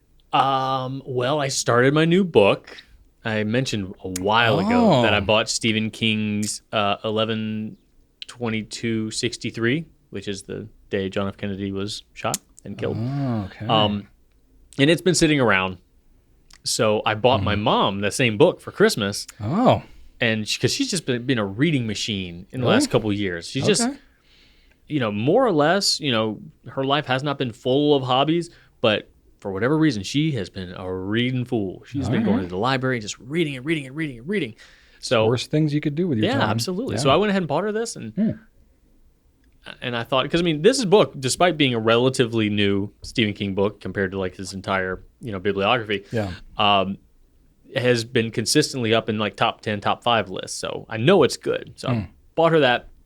Thought, you know what? I'll have some accountability now. Now that she's reading it, I'll be able to talk to her about it. Be like, hey, what'd you think about this part? I have gotten through the first chapter this weekend, and she's done with it already. Oh my gosh! In 6 days, and she's like, and she was like, oh my god, it took me 6 days. I was like, what? So wow, yeah. So she's already done, and I just got through the first chapter. How thick is this book? I think of Stephen King books as being it's very thick. thick. It's I think between 800 and 900 pages. Oh, that sounds terrible. I don't ever want to read a 900-page book. I've read Stephen King's The Stand, which is longer. I started that one. That one, I feel like if I can get through that one, I can get through this one. Wow. Now that's the longest paper book I've ever read. I might have read a longer a longer audiobook. I don't know, but that was the thickest paperback I've ever gone through, and it took me like a year. Wow. So now granted, I didn't read very often, but still. So anyway, yeah, that's a thing. I'll be making my way through that. It's seeming like a Stephen King book, something that starts off normal and then just gets weird. Is it like a historical fiction? I believe so. Yeah. Okay. Yeah, there seems to be a time travel element already. So all right. Yep. Okay. They thrust you into that pretty quickly. So cool. Classic Stephen King. Stephen King's a fountain pen user, right? Like, isn't he kind of known to write with a fountain pen? I don't know. I believe so. I don't know. But yeah, so that's cool. I like Stephen King. I'm sure I'll like this one. Okay. Speaking of books, I actually bought a new comic book. Did you? I did. I bought a graphic novel, Teen Titans. Okay. Which is not I've always been a DC reader when it comes to comic books, and Teen Titans is not a book I've ever read. I won't say ever. I bought a couple in like the early 2000s, a couple graphic novels. But this one I bought, this one's from the 90s, I think. So like, old school art. Yeah. Marv Wolfman and George Perez. So pretty iconic comic artists there and writers. And so this was called the Judas Contract. I don't know anything about it other than that it's widely regarded to be like the best Teen Titans book out there. So Teen Titans is Cyborg, Beast Boy, Nightwing, Raven, Starfire, and Wonder Girl. Like, it's like a group of sidekicks. Like all the superhero sidekicks kind of got together and made a super group. Isn't there a TV show or something? There's like a WB channel show or whatever. Okay. I don't know. Is like Teen Titans Go? Is that that's the cartoon. Yeah. The cartoon. Okay. Yeah. There's been a Teen Titans cartoon and then Teen Titans Go, which is just like a sillier version of the same cartoon. But my son loves that. But is that part of the same like canon, the same kind of franchise, or is it just like a? Nothing's canon. Oh. No, this is comic canon and TV show canon. Like there's a live action show too, I think. Oh. Okay. Which I've never seen. It doesn't look superhero TV shows like unless they're from Disney, like generally just I don't mess with. They seem to even be. from Disney. They all look like Smallville. Remember that show? Yeah. Like they all look like that. Yeah. And it's like Smallville was okay. It was okay, but it still looked like a TV show. Yeah. Like the effects were, Yeah. They're just not. If you're a diehard fan, then fantastic. Sure. But yeah. Anyway, that'll be showing up, and I've been rereading some Batman books too because I finished my Batman video game, Gotham Knights, and that contained a storyline called the Court of Owls, which was a part of a storyline that I had comics of. So that kind of like got me wanting to reread those. So I've been jumping back into that, which is a fun read. It's like a secret society that's like secretly controlling Gotham from the shadows. Oh, nice. Yeah. Cool. So that's been nice. Finished Batman, started another Spider-Man game because I bought the PS5, right? And that came with Spider-Man 2. Yeah. But of course, then I decided that 2 games preceded Spider-Man 2, so I have to go play those. So now I'm in the second game before I can finally play Spider-Man 2. Oh, you haven't even played it yet. No, because I need to know the storyline, Brian. I can't just jump into Spider-Man 2. You can like read about it, like, you know. No, I can't, Brian. I get it. It's an experience. Can't do that. I get it. So been working on that, and it's just been delight. Like they have made that game so good. Like if you're swinging and like you hit a building, you don't just kind of like stop. Yeah. You know, the game's design is so flowy and natural. Like your guy will transition appropriately to do something cool Spider-Man-y stuff. Right. So that you don't look like an idiot when you're floating around. And I just love that because no matter what you do, you know, Spider-Man looks like he's being Spider-Man. Yeah, he doesn't look like some inept buffoon, even though you very well may be. Yeah. And I appreciate that because sometimes I am just that. Yeah, it takes you out of the element when you're like... Yeah. Yeah. Like, come on, Spider-Man wouldn't hit a wall like that. Yeah. I would, but I'm supposed to be Spider-Man. Yeah. So it's been fantastic. The voice acting is really good. And that's cool. Like I just like there's all these like little side missions where you just like, oh look, save ambulance EMT guy from a carjacker. And the little NPC dude, rather than just being like making general hand movements, you know, that could apply to anything. He'll actually like gesture to what he's saying. Like, oh yeah, back here I was, and he'll take his thumb and like position back. Wow. I'm like, oh, okay. That's cool. So they really did a great job Wow. with attention to detail in that game, and I respect that. Yeah. Not having I guess we have a Switch, but like not having myself really played a system since the Xbox 360, and even that not very much. Yeah.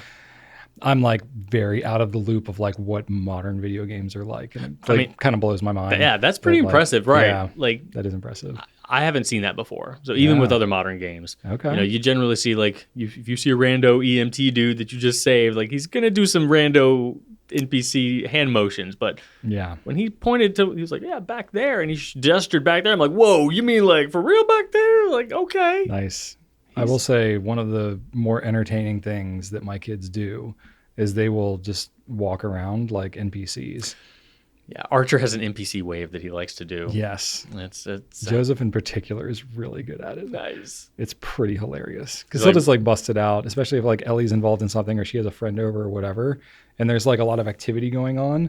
He'll just like go into NPC mode and sort of just like be around. And then he'll just kind of wait for other people to notice. So does he want attention? He's just an NPC. I think it's just because he's kind of bored and doesn't really know what to do.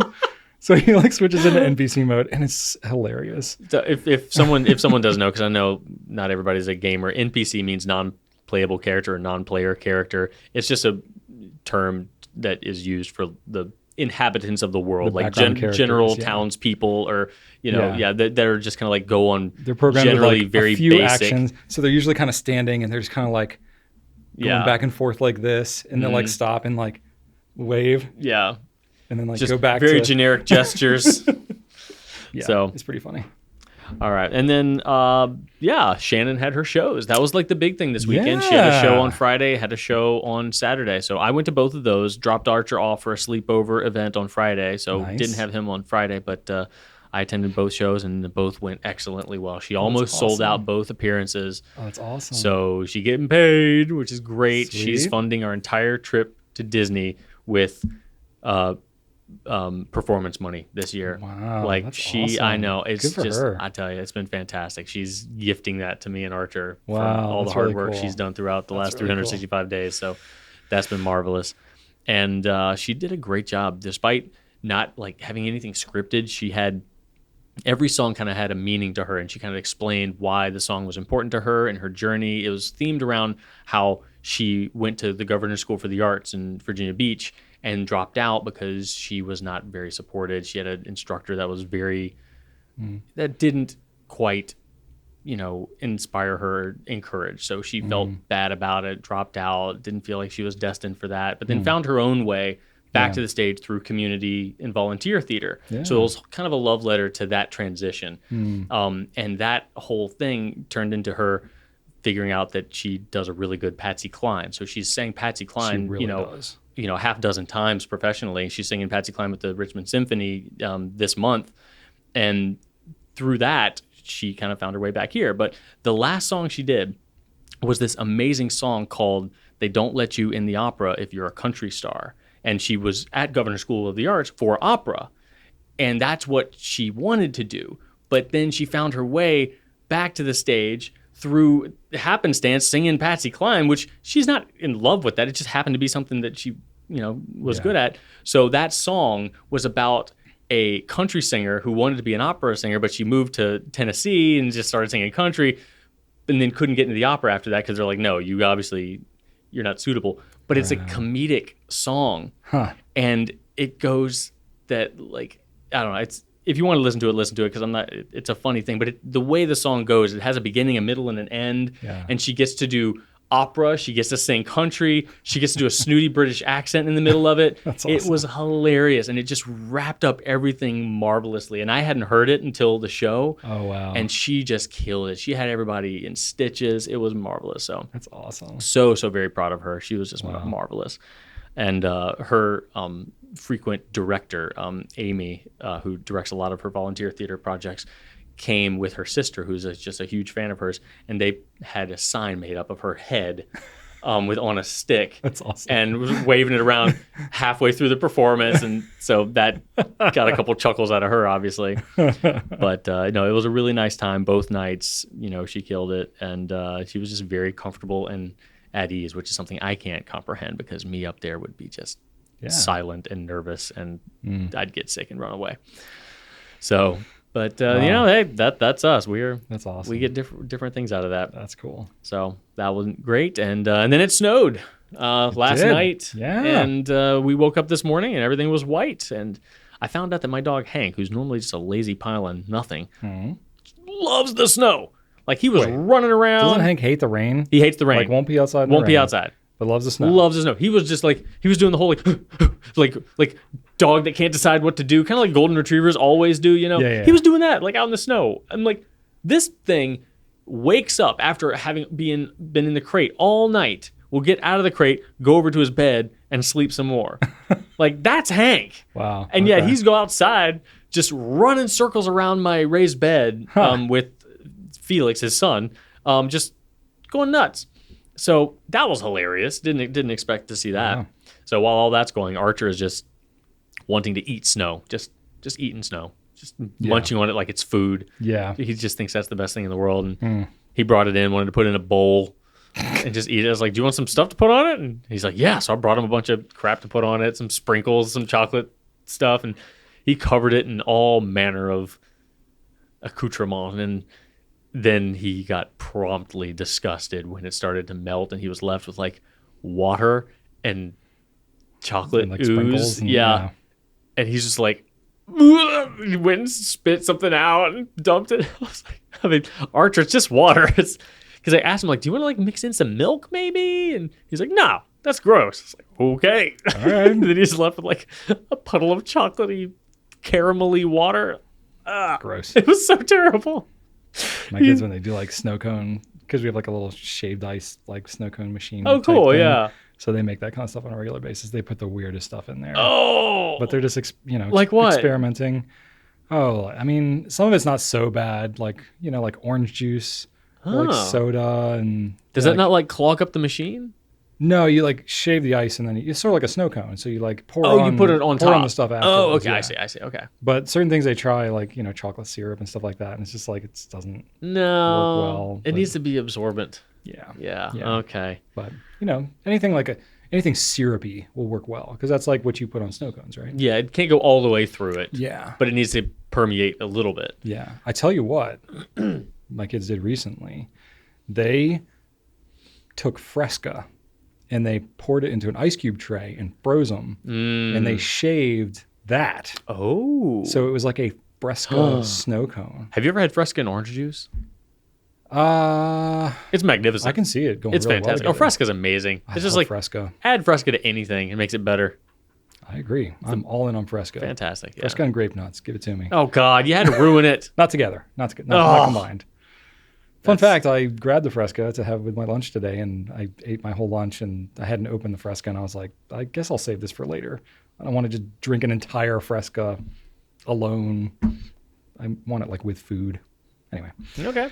Yeah, that was pretty much it. I got to stay inside. Shannon, of course, moved on to a different theater project, so she's at rehearsals again. So the Already, person, like no rest for the I weary. know, Dang. she's having a rough week, man. Wow. She's just she had this cabaret in mind, like, okay, fine, I'm gonna have a chance to chill, but then she's not. She's got another thing planned. It's been a lot. So her Disney trip will chill there, maybe, kind of, not a lot. Have you've been to I don't Disney? know. You know there's no chill in Disney. I know.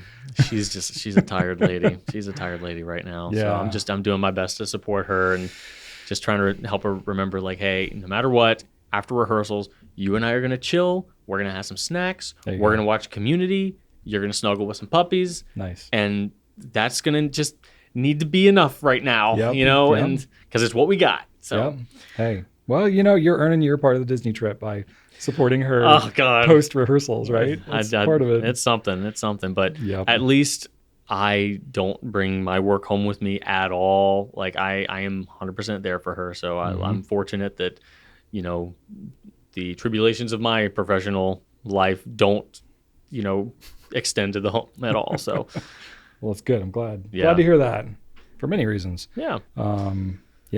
I'm firing up my phone. I normally try to keep it off, but I have some pictures I might want to show you as I talk about some stuff. Okay. Did you get any new toys? No. No. Did you make any new toys? No. Oh, okay. No. But if you remember last week, it was starting to rain. Like we were starting to get some pretty torrential. Oh, it was pouring. Storms and stuff as we were recording. Oh, and then we left here and it was like super rainy, and it just dumped and dumped and dumped and dumped. It did. Folks further north got a ton of snow. We just got cold rain. We got so much rain that I have a creek update. And do you have a pond now against your will? I have to show pictures because I can't even express how much water was coming into this stupid little creek. Keep in mind, towards the end of the summer, this creek was completely dry. There was no water flowing through it. But this thing went torrential. It's going to be twice the size now. Like your ditch anyway. Well, so that's the thing is, so this was like Tuesday night, I guess, because it was all Tuesday and then like into Tuesday night. And I actually went out like in the dark with a flashlight on Tuesday night because that was like, as the rain was kind of trailing off then, I was like, the water's going to be flowing harder now. And then it's going to start to dissipate, once the rain stops. What were you looking to see? Well, first I wanted to see how my creek, or the crossings that I'd built, like with the culvert and stuff over the creek. I thought you took all that out. I took one of them out. I have 2 different crossings. But it was completely insane. Like some of the bridges that I had across various points, just like little walking bridges, the water was so high, it actually was over the bridge. And like, but the bridge was still there? The bridge was still there. Okay. So I didn't get washed away. That's something. Because again, this is just it's a little creek, like it's a runoff from the neighborhood pond that's there. But I'm trying to show you some of the pictures of what happened because it's kind of ridiculous. And we'll put these pictures up here as well, so y'all can see what's going on. But so like there's where I used to have that crossing. Oh. And like it just completely covered the culvert, like what used to be the former culvert pipe. Oh my God. Which is now not even a pipe there. Like water was just completely flowing the entire thing. And then on the back part that was like further down, it completely just washed out.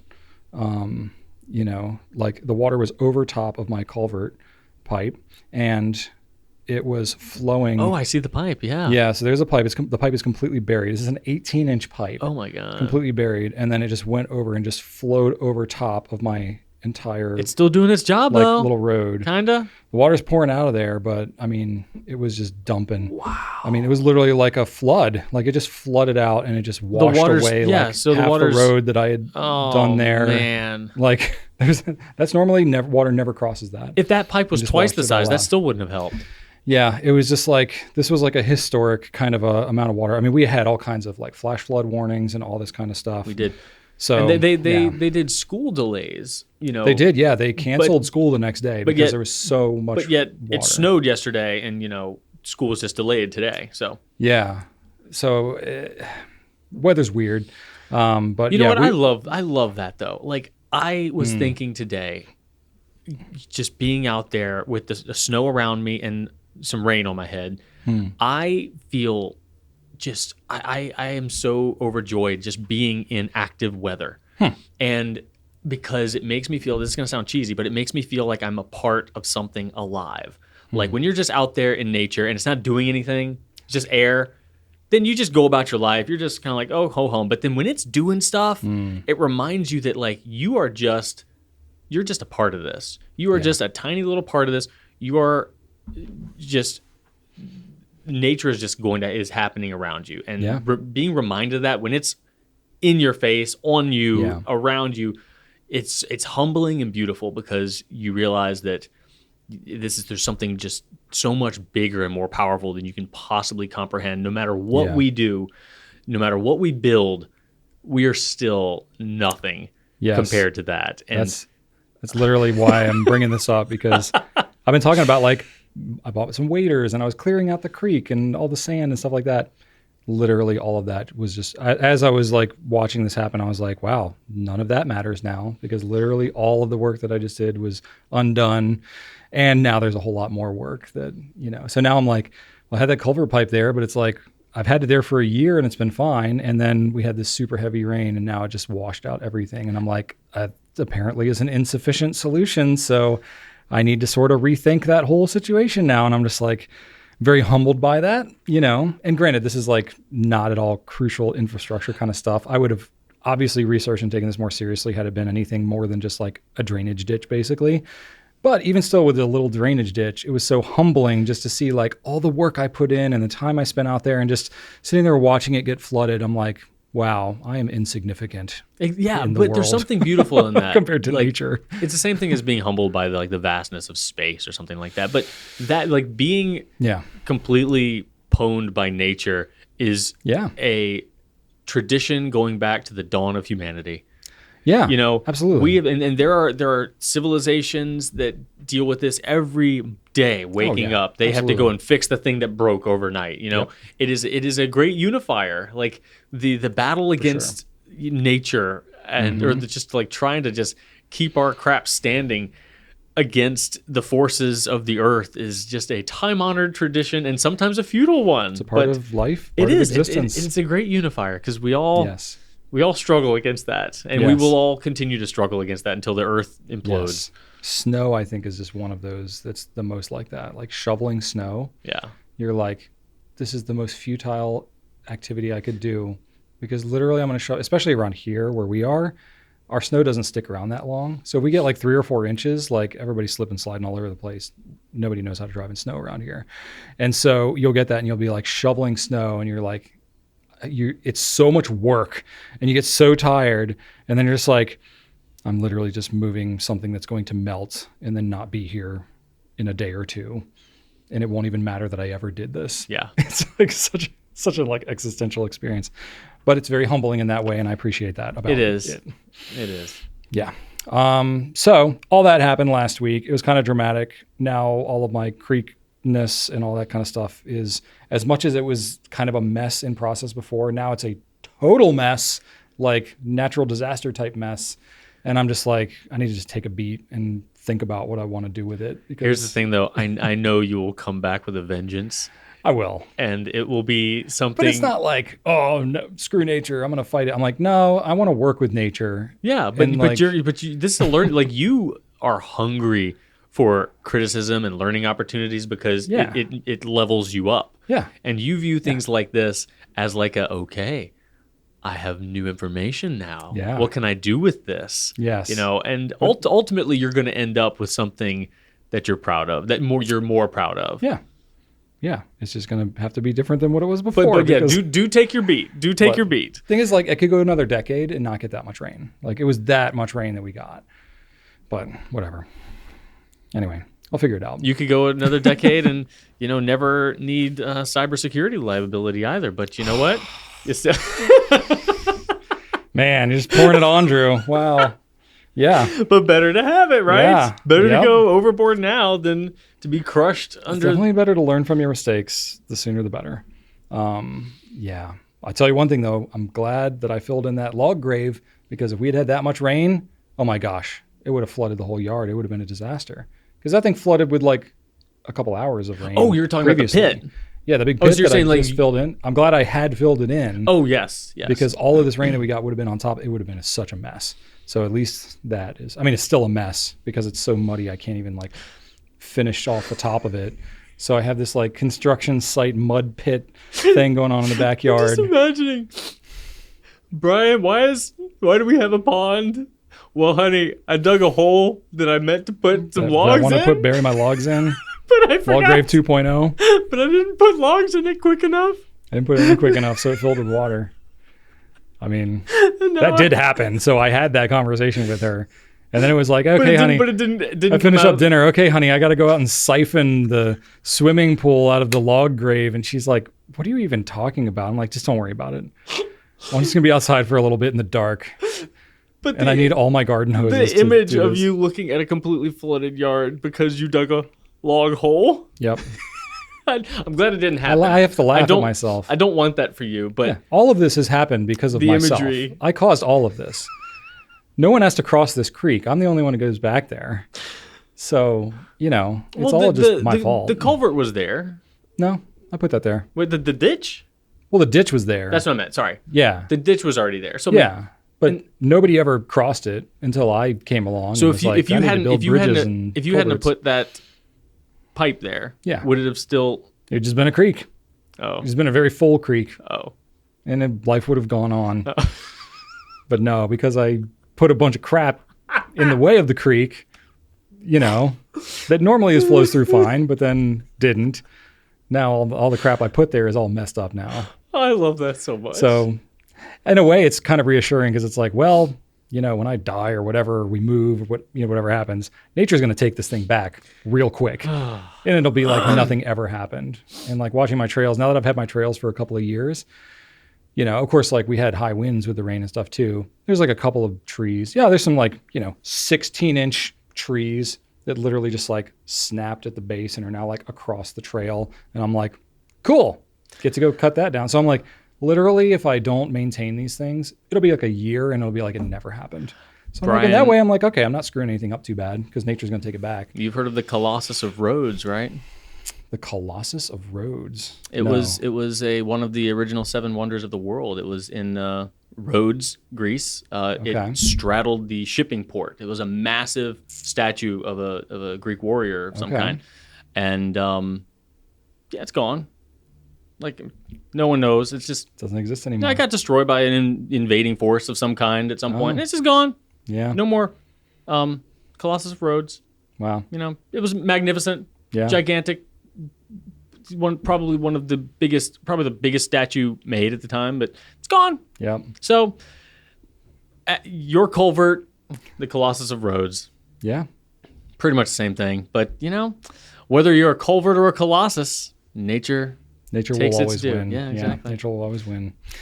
So I also attended a concert this weekend myself. I mentioned a while ago, probably like 2 months ago, about 8-Bit Big Band. You saw them? I saw them. Because I listened to them after you told me about them. Yeah. I put them on Spotify. They're pretty cool. I have been listening to them a lot. They're really good. Were they in Richmond? So they came to Christopher Newport, which is in Newport News. Oh, yeah. So it's like maybe an hour 20 drive from where we are here in Richmond. So literally I was like, this was, pre-Thanksgiving. And I was like, I would love to see a big, because I was really what it was is I wanted to take my kids to a concert, like a music concert. And we don't have a good concert venue here in Richmond anymore because like the Richmond Coliseum, which is where they used to have some, is super old and they shut it down because it's fallen apart. But there's really no decent venue for bands to come and play. So I really want to take my kids to see Trans-Siberian Orchestra because they put on a heck of a show. Oh, yeah. My kids love rock music and that's like a good, nice family kind of show you can go to. But they just don't have anything anywhere near. It's a heck of a production too. And it's always like in the middle of Christmas season on like a Thursday night. And it's like between driving and all that kind of stuff. So it's just the last several years I've wanted to take them, haven't been able to do it. So I was like thinking about this 8-Bit Big Band and I was like, my kids love video games. Oh yeah. And I've recently been playing the tenor sax again. So I've been all into big band and jazz and stuff like that. And I was like, it's like the merging of those two worlds. But I was like, let me just see if they're going on tour anywhere that makes sense. And then boom, Virginia. They literally had 3 tour locations: Boston, New York. This was like in December, and then Newport News, January.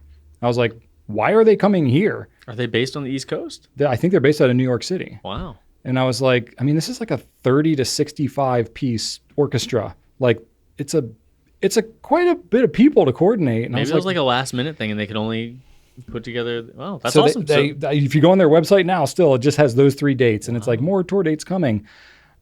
So I don't know how it happened, but I was just like, Rachel, I was like, this may never happen again. Like I was thinking like we might have to go up to New York to see them. That was originally what I was looking at, but then I saw they had this location in Virginia and I was like, well, this has to happen. Did they love it?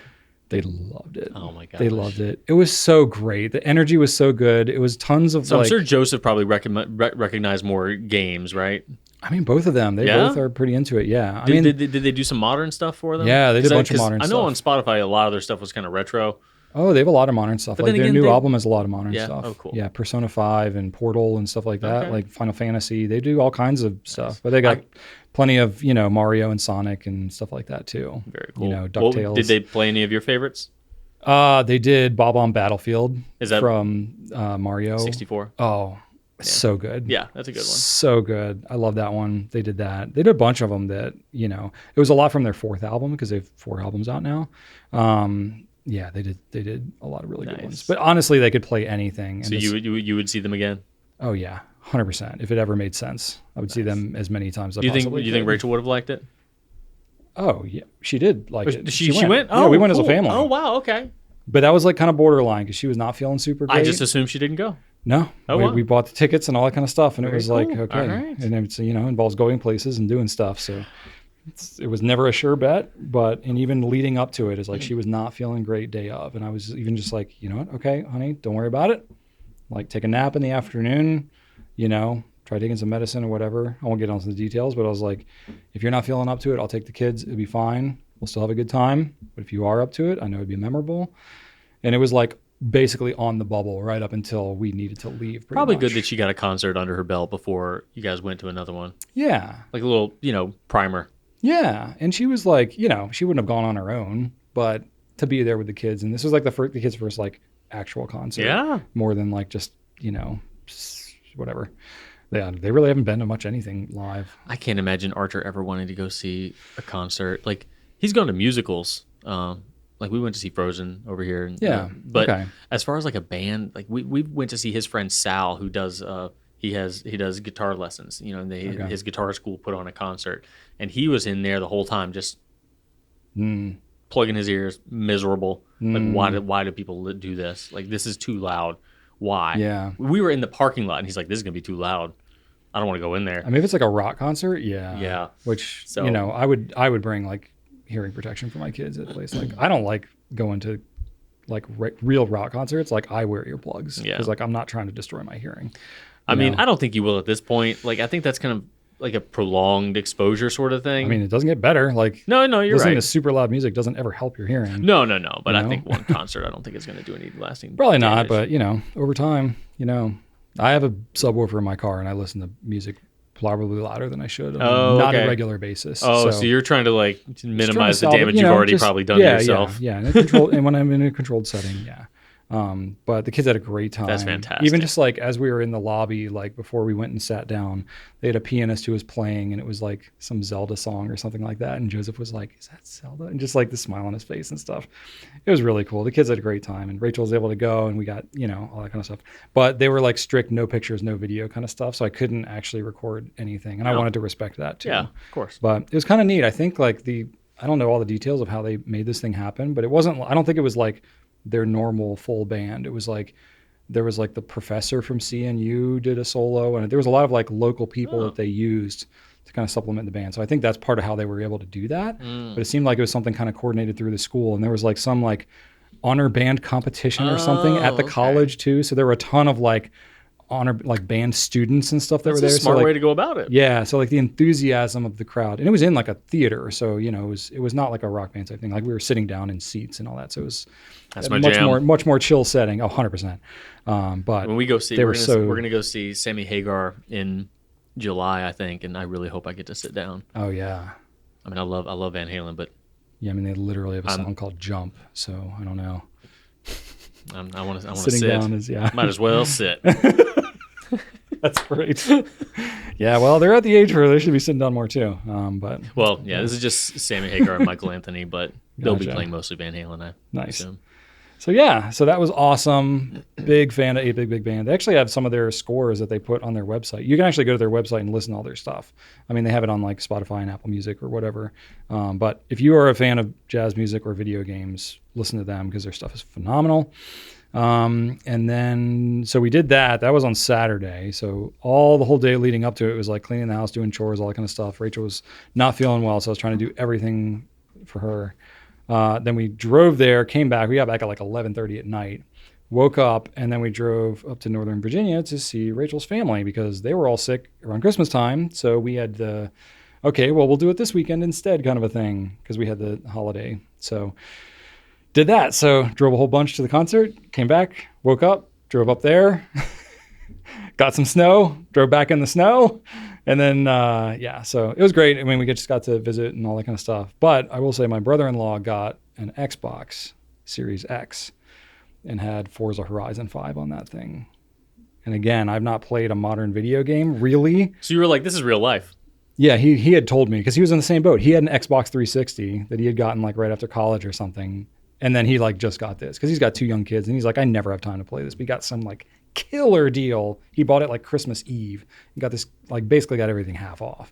And so he got the killer deal. So he got it. And oh my gosh, that game is unfreaking believable. Yeah, like driving simulators now, just like they don't even look like games. Yeah, it's crazy. Like I've seen videos that I thought were just like a car. I'm like, oh no, that's a video game. Right. Wow. Yeah, it's kind of crazy. Like, and I play games every day, and I'm yet driving games they've got them figured out. Like, there's no, I mean, granted, I said the same thing about Gran Turismo 1, but they're on like 7 now or something like that. But yeah, it's crazy. They're photorealistic now. It's pretty wild. Yeah. So yeah, Joseph played it and fell in love with it, and I'm like, crap, are we freaking gonna have to get excited about another system? Yes. So I was like halfway going there knowing like, okay, I'm going to play this game. Because I haven't even seen a demo of this. Like none of the game stores I've been to have had Xboxes set up. They have PS5s and Switches, but I've not seen an Xbox X because they're not demo. As good as PlayStation.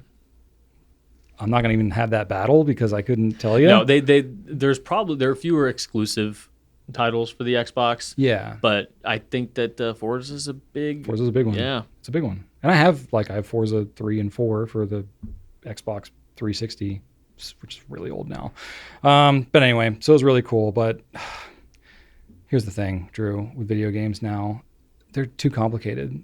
Like even just getting it set up, I'm like, okay, so I buy this thing, like what comes with it? What do I need? Okay, next, but I can't play more than one player. But wait, to play this game, you have to have a Microsoft account, like an Xbox account or whatever.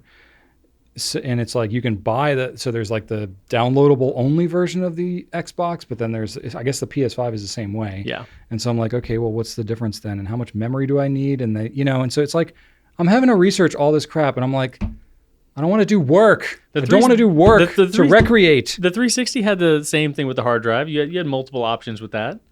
I don't remember. That was so long ago. Yeah, it had a hard drive that kind of like unclipped and clipped onto the side of it. You don't remember that thing? No, I don't have any of that. I just had the built-in whatever. Oh, okay. Yeah. And now it's like, even if you get the disc version, it can't fit the whole thing on the disc. So you got to download stuff anyway. Yeah. So I'm like, well, how much are you really owning anyway? Because then, I don't know. There's that whole debate of like downloading versus some games. And then there's Game Pass, which is this other thing that you can subscribe to. And I'm like, what is that all about? Some games have the full game on the disc. You just download stuff to make things go faster. Yeah. But then some games don't have the full game on the disc. Right. So you really, there's no way to know. And then you're like, what am I even buying? Yeah. So I'm trying to figure out. And we also... There's probably a way to know. I don't know. But Joseph has a Steam Deck too. So I was like, oh, there's also Forza on the Steam Deck, but it's like the PC version that you can play on the Steam Deck. And I'm like, well, it says playable, but it's not like Steam Deck verified. So I'm like, what kind of bugs am I going to be into with that? And you still have to have an Xbox account to be able to play it. And I'm just like, I just want to like fire up a game and drive a stupid car around. But this is like so much work to have to do all this. And so I'm just like, it killed my excitement for it. I don't even know if I'm going to keep looking into it because I just don't like it. So I don't like having to work this hard to play a video game. And then I was looking at other games and it's like, I don't like shooter games. I don't like sports games. I don't like RPGs. So I'm like, I'm looking at other Xbox titles and I'm like, there's nothing else. There's like Forza and that's it. which is cool, but it's like really expensive just to get one Forza game. So I'm like, maybe I'll get it for the Steam Deck. And then I'm like, then I'm going to run into compatibility things and bugs and all this weird stuff. And I'm like, screw it. I'm just not going to play video games. I'm going to go in the woods and dig another log grave. I mean, that's probably where you'd end up, even if you did buy one. Yeah. Like, I would just play one game probably. Go with your gut. But then I'm like, okay, well, I already have an Xbox 360 and I can just play Forza 4 and still enjoy it. And I already have it. And, You can still scratch that itch. Yep. So I don't know. It's different age, Drew, as we're rounding 40 here. I'm like, video games feel more like work than they do like fun. Not for me. Kind of weird. It is the most relaxing part of my day. I don't do it enough Yeah. to like overcome the logistical hurdles around it. And honestly, it would probably take me like an hour to figure all this out. But There's some crazy VR racing games these days.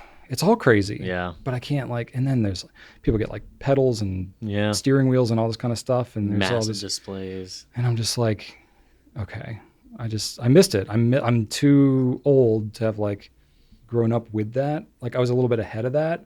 So I grew up with like Need for Speed and all that kind of stuff. And it was like fun and kind of goofy. But then all this other stuff came along and I'm like, I had a family and started a business too early to be able to enjoy that type of stuff and spend the time doing it. Like online video game play, never. I've never done it. I have no interest. I have no interest. But it's like, yeah, it's definitely a thing. Yeah, I know it's huge. I play video games to relax and escape, and the online thing doesn't allow me to do that.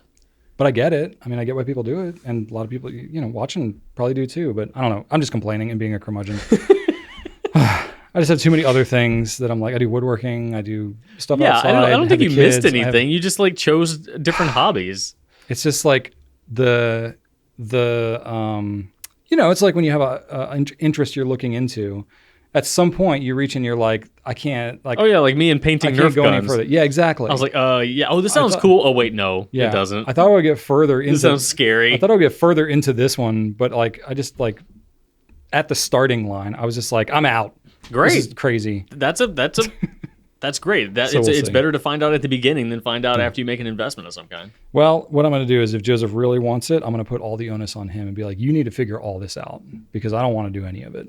So you need to figure out all the setup and all the everything. Yeah. And then maybe we'll consider it. I'm not figuring this out for you. No. He's turning 14. He should be able to figure that out by this. Absolutely. At this point. So we'll see where that goes. Yesterday, we had a bucket of cheese balls that we got from my White Elephant gift exchange. Someone brought some cheese balls and some lotto tickets, and someone got the lotto tickets. My Aunt Lori was like, you can have the cheese balls. I just want the lotto tickets. So Archer was like, yeah, cheese balls. So All right. we've had that thing sitting on the counter since Christmas. Okay. And there was like a handful of cheese balls in there. So I said, Archer, eat these cheese balls. I want to throw away this stupid jug. Yes, the giant cheese ball container. It's like a barrel. Yeah. And he's like, no, we can recycle that. I'm like, yeah, I guess we could. So I go to, I'm going to think about wiping it out to recycle it. It's like, no, I want to keep it like that kind of recycle. I want to make it into a helmet. And he specifically said the flame breaker helmet from Zelda. Okay. So he wants to reuse it, not Yes. recycle it. Yeah. So I was like, Reduce, reuse, recycle. That's the way to go. Archer, come on, man. The whole reason we're even talking about this is because I want it gone. Yeah. And he's like, no, I want to keep it. Yeah. And I was like, all right, well, you are cleaning this thing out. It is full of orange, oily, nothing. And he did. Yeah. I thought that would stop him, but no, he cleaned it out Good. thoroughly. And now it's over in the corner where Yep. we also have these shoe boxes that he wants to keep for craft reasons. Yep. And the barrel of cheese balls is still in the house. Yep. Now he's going to build it into something and it's going to be sentimental and you're never going to get rid of it. Why did you You're say gonna that? end up Don't put that evil out into the world. I know this because I have that times two happening in my house. I know you do. Every room is getting taken over and I'm like, this is getting out of control. I need to just throw this stuff out when they're not looking. But they remember too much now. Can't really pull that anymore. I love it when you complain about how smart your kids are, as though it's a bad thing because you can't trick them. I can't. Ellie especially is like, I can't lie to her anymore because she's too smart. She's too smart. She figures crap out. Yeah, it's true. It's really true. But anyway, so we got back after this quick trip up, and then we get back after Rachel still wasn't feeling great. So like I did all the driving and everything. Like we haven't even unpacked the car yet, and the kids want to play out in the snow. And they're not like little kids, so I can be like, nah, you go play in the snow. I don't want anything to do with that. Yeah. That's acceptable at this point. But Joseph, of course, didn't want to go outside. Ellie did, but she was like heartbroken. So I'm like, okay, I'll go outside and play in the snow with you, even though I haven't even unpacked the car the last You're trip. a good dad.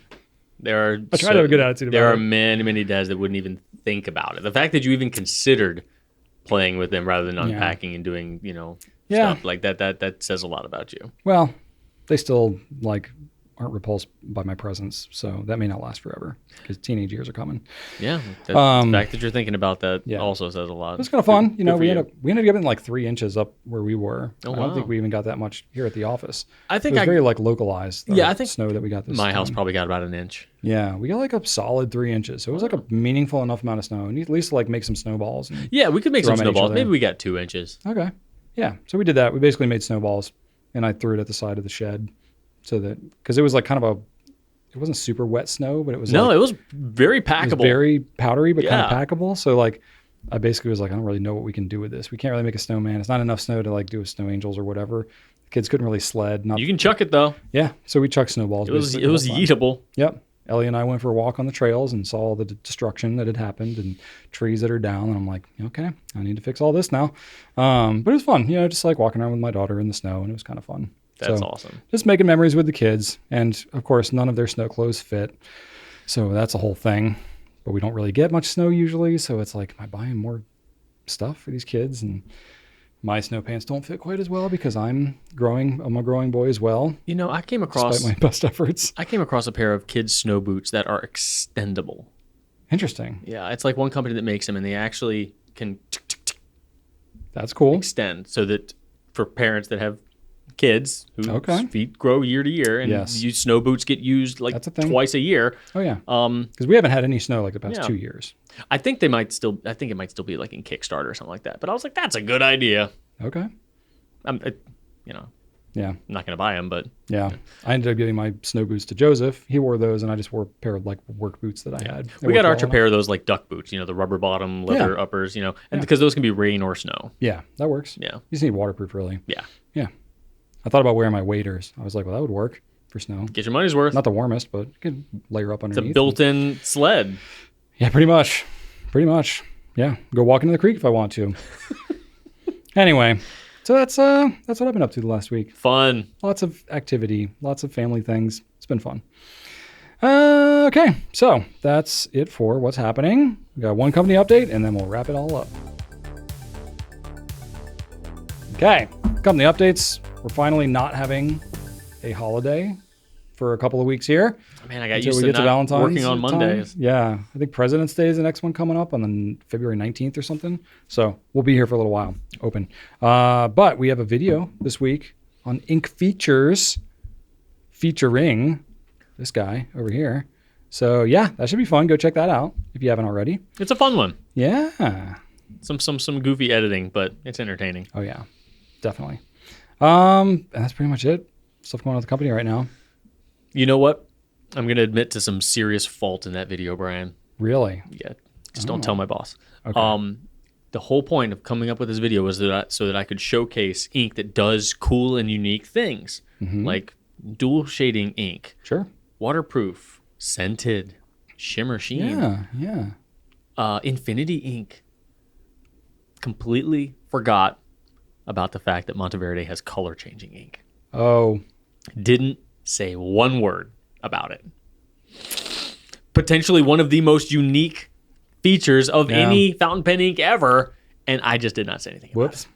It's because it just came out. It's new. Still, that would be a great place to talk about it. That's all right. I even asked customer care because Adrian and I realized it together. Oh. And she's like, "Oh my God, you probably asked our team 3 times, and none of us said anything, and just No one completely flew under our radar." That happens sometimes. Yeah. Unbelievable. I blame you for kind of letting me kind of go on my own with that. For not watchdogging you as you prepare these videos. Yeah. I think you're at fault. I think you're at fault here. Yeah. I was too busy not preparing my own video on the Pilot custom nibs. I've had two cycles of recording now where I've gone to do a video and I'm like, this is too much. I can't do this one. I'll do it in the next round. You've got 3. Yeah. From 3 different We'll get there. segments. We'll get there. We'll see. Wonder which of those 3 I'll kick off this time because that's as the pattern repeats. It's fine. Well, you get into it and you you want to get I want to cover deep. it thoroughly. And people appreciate that. I guess. I don't know. I think I care too much. I should just care less, and then I could make more Nah, videos. you couldn't do that if you tried. I used to, back before I knew anything. Like back in the day, I used to make videos and be like, well, I don't really know, but Well, it was this still is good enough. It was still your best, and your best has changed. Yes. I know too much now. That's it. the problem. The That's burden the of problem. knowledge. That's it. Yep. Anyway, we'll go ahead and wrap this video up. Well, thank you all for watching. Leave us some feedback. Let us know how we're doing. Ask us questions, because that is what keeps the world going round in the Pencast ecosphere, whatever. We asked questions on the community page of YouTube, Brian, Yeah. and I got 100 questions. 100 questions. More than 100 questions. You know, I thought about... Which is where all of the questions today came from, as a matter of fact. I did not know that. YouTube community. Man. So if you wanted to ask us some questions, in addition to pencast@gouletpens.com, you can just go to the YouTube community page on our channel, because that post is still there. And Yeah. you can still ask stuff on it. All I need to do is just a lot of sort by questions. new, and I'll see what you're There you putting in go. this week. So Nice. please be our guest. I will keep drawing from it as long as there is entertaining stuff for me to draw upon. You know, I was thinking we should do like a blitz episode where we just take like a ton of questions. Yeah, and we just can like do that. rapid fire them. We can do that. Like no research, just I tend go. to stockpile some like the kind of like really easy or silly questions, Or like ones that we've like answered a bunch. or just ones that are like, hey, you know, what's your favorite blank? You know, so we can like, I'm Yeah. like, we don't need to do that on a normal day, but like if I get kinda enough, fun. if I get enough of them, I'll Yeah. I'll clump them into a I could lightning see round. that. I could do a lightning round. That'd be fun. Anyway, check us out on all our social channels. And then my fun fact, it's not my most in-depth fun fact here, but I was just thinking about Koji Kondo. So he is a renowned video game composer. Oh, So if you're familiar with things such as Super Mario and Zelda, I've heard of these things. Yes. he's the composer at Nintendo who basically came up with all that. So Well, thank he's, you. You know, he's like legendary within like the Nintendo and kind of video game world for being like really on the forefront of video game music composition. Has done all kinds of legendary songs that everybody recognizes. But he was hired in 1984. I thought you'd find that fun. So he had like a music like composition degree, and literally just like saw the posting for Nintendo as like a like wanted ad kind of a thing, and thought that would be fun. So a little blurb here from, if you look up Koji Kondo on Wikipedia here, that's where I pulled this from. So Kondo applied for a music composition and sound programming job at Nintendo as a senior in 1984. He recalls, "I found my way to Nintendo by looking at the school's job placement board. You're supposed to apply to many different companies, but I saw the Nintendo ad and had a love of making synthesizers and loved games and thought, that's the place for me. I interviewed with one company, Nintendo, and that's where I've been ever since." He's like 62 now. So not only is he legendary, but was just like, no, this is what I want to do. And he was like the first person at Nintendo that was ever like, had a music like background, like studied music, and then was doing music composition. Again, this is in 1984, and has done like all this legendary stuff ever since. So big inspiration, especially because I went to 8-Bit Big Band and they were talking about some of that kind of stuff. So just thought that was kind of fun. Well, he is the reason I did not enjoy Zelda Breath of the Wild.